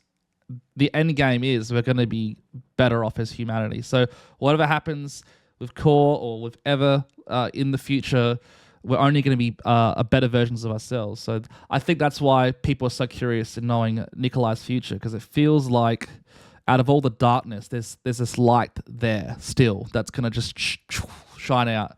And hopefully that's what I feel. Like we're trying to explain the complexities to the court of moving science, and or even trying to explain to Jay. It's taken I'll tell millions of hours to just explain how complicated it is. So and then they go, but surely you can just move someone somewhere in a day. And yes, I can get on a plane and be in the US tomorrow, but it's a lot more difficult than that to get everything functional. But still, we're survivors. We had the least support of anyone in the world to develop a successful COVID vaccine. Like our competitors in the US got a check from Donald Trump for $1 billion each upfront to spend however they wanted, with no obligation to pay it back.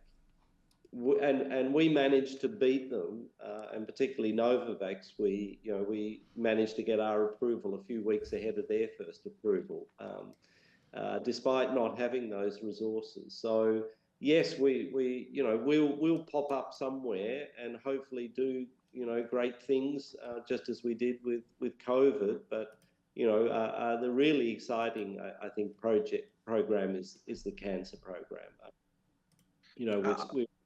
It's early days, but I think we're on the right track. Cancer immunotherapy is, everyone recognises around the world that's the place to be. There are big breakthroughs that are going to come in that area, and we'll do our best to see if we can't make a major contribution. So, but it's just unfortunate. It's just not going to be in Adelaide, which it's sad, but you have to accept reality. Do you know what I mean? You can't fight reality, as they say. I just want to say 2 points though, Nick. Right, the good world wants you to succeed. So rather than you having to lobby for grants, imagine a world where we could all put money towards your research because we wanted to see your research eventuate in the world. And George said an important thing about social media being an extremely powerful tool for good and evil. And the same quote can be said about money. $1 billion in a good person's hands can change the world for all the best reasons. And $1 billion in the worst person's hands can completely devastate the world as well, right? So the billionaires of the world out there, the Gina Reinhardts, the Clive Palmers, all of them have the capacity right now to come and help you and literally give you what you need to make and look for a cure for cancer right now. So if we can start getting people with the resources to start using their tools for absolute good, then the world will accelerate into a better place as fast as possible. So someone like George with his podcast and his audience, if he had the audience of a Kim Kardashian, for Christ's sake, right, compared to the messages that he's pushing and trying to get across the world,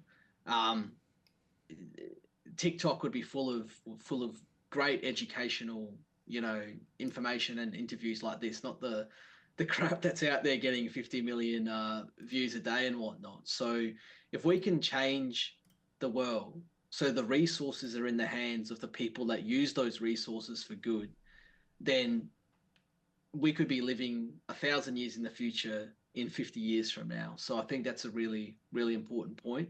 And if anyone can figure out a way to either lobby these billionaires or raise the money themselves to allow Nick to continue his research, then that would be amazing.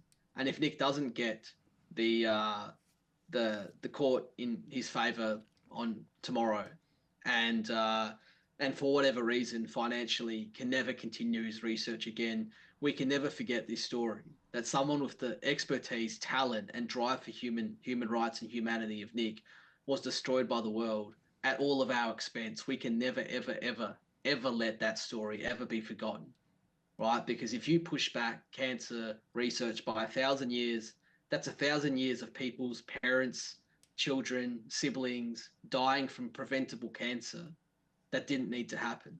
And people need to realize that. Yep, well said.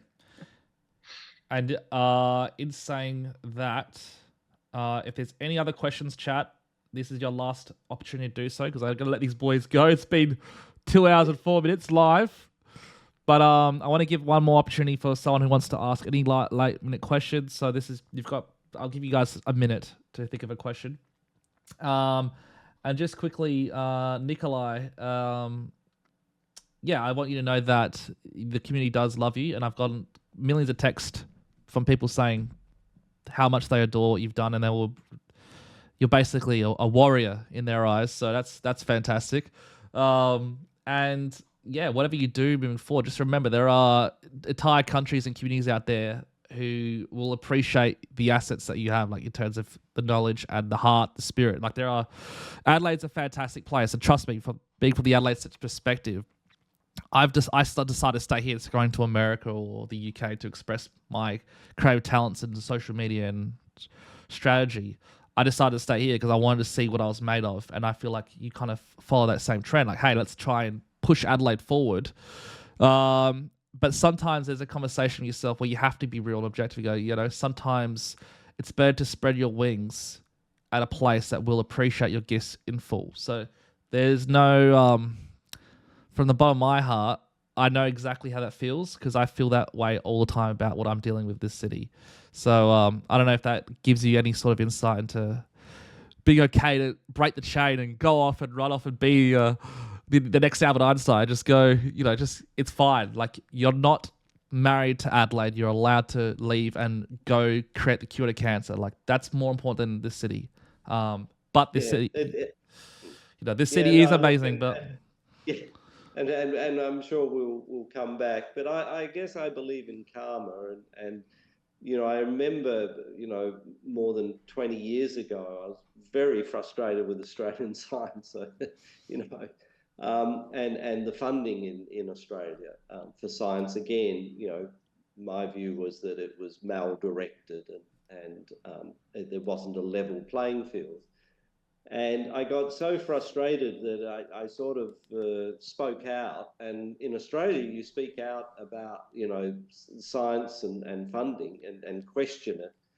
That's the end of it. You're blacklisted for life. And I was. So, and I was even told that by colleagues, like, and so, in my frustration, I then applied for this US grant at the time, which I never would have done. And everyone said it was crazy. And that was my first massive, grant that came from the NIH. And, since then, they've funded me continuously pretty well for the last 20 years. And, and then now I look back and said, wow, they did me such a favor, those Australian scientists blacklisting me, because if they hadn't, I would have been living off a few, $1,000 of research funding rather than millions of dollars of research funding and being able to do everything we've done. So there is a karma in this world, and maybe that's what it is. It's just karma saying, there's something bigger and better waiting for you somewhere else, and we're just, you're too comfortable in Adelaide, because Adelaide is such a comfortable city, but that's a trap. Do you know what I mean? Because if you want to be at the cutting edge, and maybe you need to have a poke, because it is too easy and it's too comfortable to live in Adelaide, and at the same time want to do something really, amazing. And so, yeah, again, it's painful right now, but maybe I'll look back in a few years' time if I'm still on this planet and go, gee, that was, I've been able to only do this because these guys decided to run a vendetta against me in Adelaide. Do you know what I mean?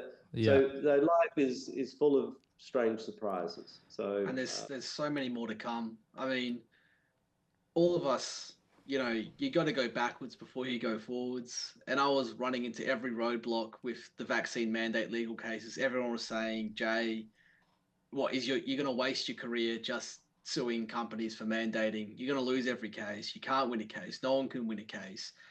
Ended up getting tens of millions of dollars for SA health workers, kept roofs over their houses, kept them from doing terrible things to themselves and the places they would have gone, but for the money we got them. And we're still continuing to chase for more of that, for compensation, and keep going. If we just stopped when things got hard, none of this benefit that we've given to the world would have existed. And George, you're exactly the same with the shadow banning and everything they've done to target you. All it's done is make you stronger and more strong-willed, and more people appreciate your literal investigative journalism, which is missing in the world. You don't sell yourself out like the advertiser and all of them. We're the pioneers of justice here. And you're only going to get through to that next stage and get results if you go for it and you don't stop and you wade through the hardest of times. It gives you the strength that they don't have. All the people on the other side are weak, right? Because they've gone to the easiest place they can make their lives nicer and more comfortable at everyone else's expense, right? And we don't do that. And that's why we will always win in the long run, because it's like England versus the Nazis, Churchill versus Hitler, right? Yet on this tiny little island getting bombed the hell out of. But because you are so passionate to fight evil, they couldn't conquer you, right? That's who we are right now. It's an extremely long fight. But all I can say is, if you've come this far and you've suffered this much and you're in this much pain, get a reward for it. Keep going. We're so close. It's hard to see where that light is, but it is there. And the results are coming thick and fast. And the amount of good people out there in the world fighting for this cause is more than you'll ever know. So that's how I get through. Yeah, I can imagine. Through the next day.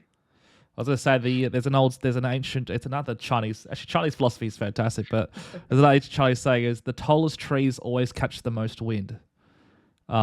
So most of humanity are happy to just chill and be on the same forest, and that's fine. There's nothing wrong with that. The forest builds the ecosystem, but there are going to be some trees that want to go a bit taller for any reason, and they're going to catch wind. So, and it's the example of like going the extra level ahead. Say, being in Adelaide, for example, you've learnt lessons, Nikolai, and Jay, for example, with what you're dealing with, that you could never learn at some other corporate job. Like, you've gone through the toughest of toughest. There's an old saying: if you can make it in Adelaide, you can make it anywhere, and it's true. If you can make it here, you can make it anywhere. So get all those, all the stuff that you've learned, and take that somewhere, and just do something amazing, and just always have Adelaide in your heart. Come back, go forth, come back. Adelaide is they call it the city of light. The colonials used to call it. So there is beauty here. But you guys, I feel like, need to really, this is like the next stage of your lives. Go crazy, because this is just a new chapter. But to be honest, I believe in destiny. I believe that you, Nikolai, and you, Jay, before you ever born, chose all this stuff to learn a particular reason, like spiritually speaking, to go forth. So there's no victims here, guys. There's no victims. You guys all chose this. We did this to ourselves. And we know that deep. Well, I can agree to that. Yeah, we know that deep down. That's the sad thing. We know we did this to ourselves, which is fantastic. It's all self-inflicted. Yeah. Exactly. Actually, in saying that, before I let you two go, both of you, Nikolai, I'll start with you first. Actually, no, I'll start with Jay, and then I'll go to Nikolai, because I think I want to try that routine. Jay, if you could look back at your last 3 years and do anything differently, what would you do? And the only reason I'm asking this question is because if there's other lawyers out there who want to follow in your path, maybe they can learn a little bit of things that they don't have to go through. But what's some things that they could avoid, basically? Well, I'll tell you right now, if you're a lawyer doing 13, 14-hour days in something you love, where you're fighting to make humanity better, it's going to feel like you didn't work enough that day. You're going to meet the best people in the world.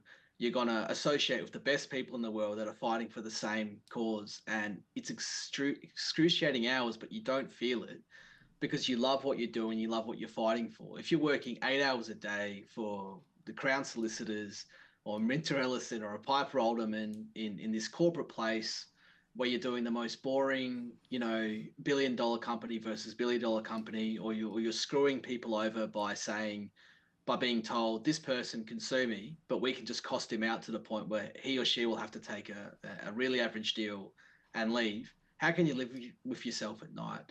So if you're studying law right now, don't fall into the trap of wanting the highest paying job out of law school. Don't fall into the trap of obsessing over your GPA and wanting a job at these big firms.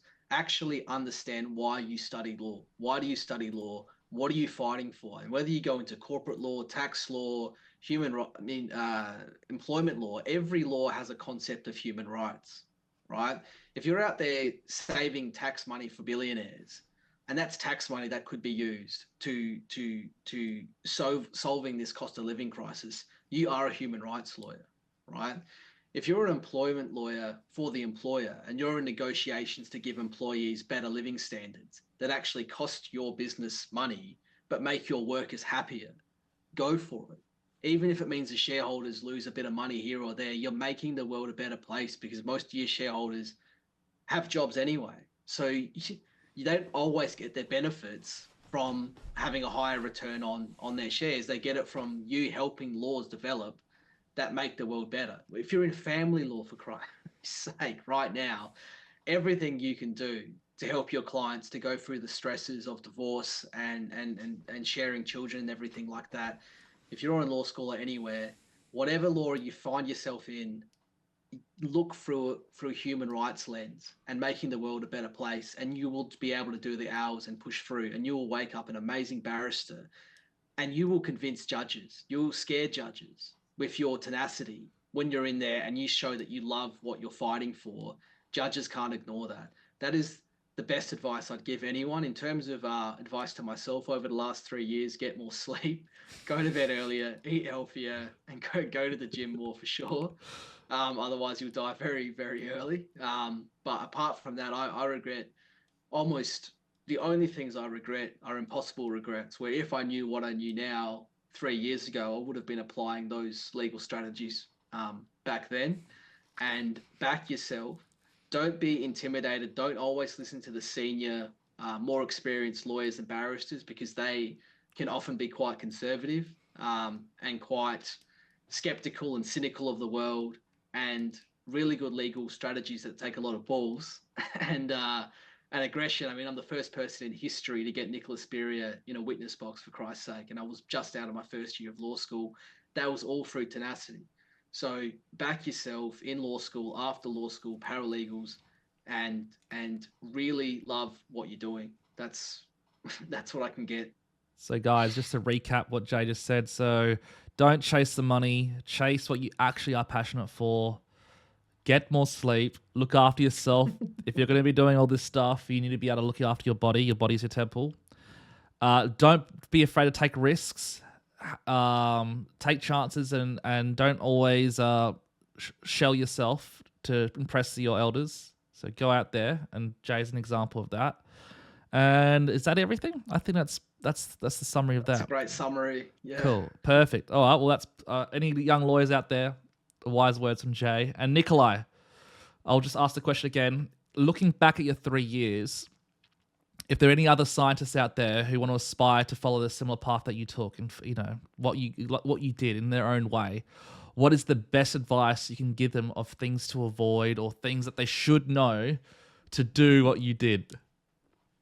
Yeah, I'm probably not the person to tell them what to do or what not to do. But I think Jay's right that you have to try and find a job where you're doing something you're passionate about. And unfortunately, people who find their job drags are inevitably not doing in the right job. So, I love science, so I don't see it as a job. I mean, I do it day and night, weekends, because that's what I love doing. Analyzing data, trying to come up with new ideas, pushing boundaries. So I've been very fortunate to be able to, pursue my hobby. And so I think everyone should try and do that. So Jay's entirely right. Be passionate about what you do. I mean, I'm a clinician, so I'm a passionate patient advocate. And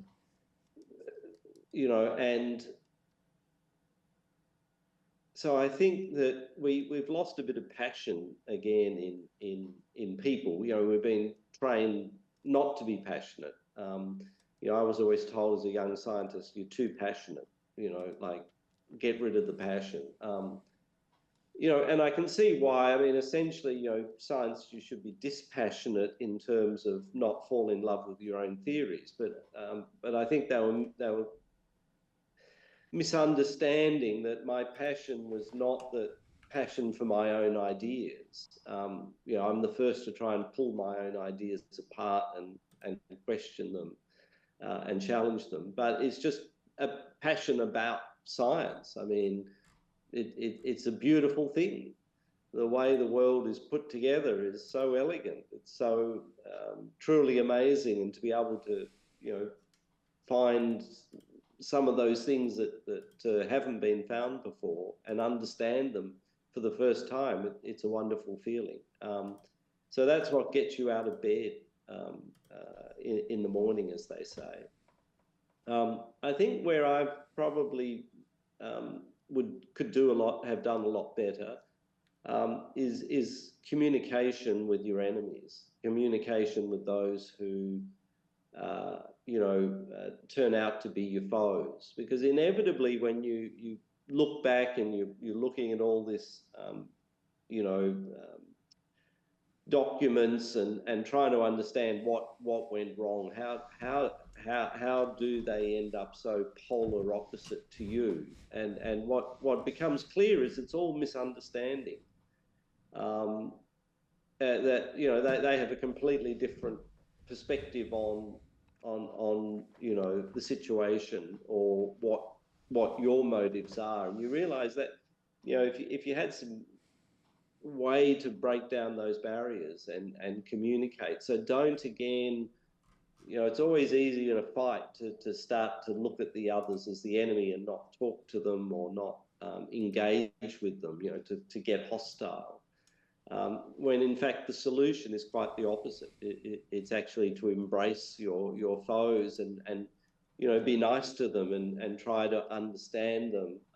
And you might actually find that you both have the same ideas. You just didn't realize it. And so I admit I'm so focused on the science, and again it's intense and you get absorbed with it. So you don't have time to go and reach out and communicate and talk, as I say, particularly to the people who maybe are the ones who don't understand or potentially are your foes. So communicate. You can't have too much communication, and don't just communicate with the people you like. Try really hard to communicate with the people you don't like or that you don't see eye to eye with. And I think that you'd have I'm sure I would have maybe less problems. I wouldn't say I'd have no problems, but because I can't believe that fellow clinicians and academics, are that different to me in the way they think. But we've ended up in this terrible conflict situation. I'm sure at the bottom of it's inadequate communication. So just to recap that, Nikolai, as a young scientist, stay passionate. Don't let them put out your flame. Keep your communication styles open. Talk to your enemies. Talk to the people that love you. Don't just stay one-sided. So don't stay dogmatic. Try and express to as many people as possible. And yeah, I think that's the gist of it, right? Is there anything else I missed? No, that's spot on. Cool. Well, I think that's basically it. All the questions seem to be answered. If there's any last messages from you guys, let me know. And just want to also extend my invite to you guys. This stream is something that is the next chapter of my life, so it's something I'll be doing a lot. So obviously, as guests, feel free to come back anytime you want. We have some really exciting guests coming up in the future that I think you guys would like. Rhodes Scholars, activists, people from all walks of life who are really interesting and doing some cool things like you two. So don't be strangers. I'm sure you've had a lot of people today who really love what you're doing and have learned a whole new perspective they never knew. Because sometimes with a podcast, it can get a bit radio-y. With a stream, it's kind of more of like a campfire chat where you're sitting around the fire with your friends and you just have your chat. So that's why I like this form of media so much more. And I think this is going to be the future of social media. So I'm glad you guys decided to do this tonight. And I respect and honor both of you so much. You two are great inspirations to me in my own life. And you keep, if there's ever dark moments I have in my life, I look back at you two and sometimes I go, oh, there's others out there struggling as well. Don't worry. It's not just me. Life's a struggle. That's it. Likewise. I said to Nikolai before the stream started, God gives his toughest challenges to his toughest warriors. And you two are warriors, my friends. So thank you. We're all smiling now, so Thanks, it shows George. the fight's worth it. Thanks, George. No worries. Thanks to everyone who's listened in. Next time it will be a much shorter. Yeah, no, we don't want short. Long is good. I was hoping for long. It's good. Don't cash checks. You can't. Yeah. You can't commit too deep. All right. Well, I'll see you later, guys. Thanks a lot, George. And thank you so much. Cheers. Yeah, guys.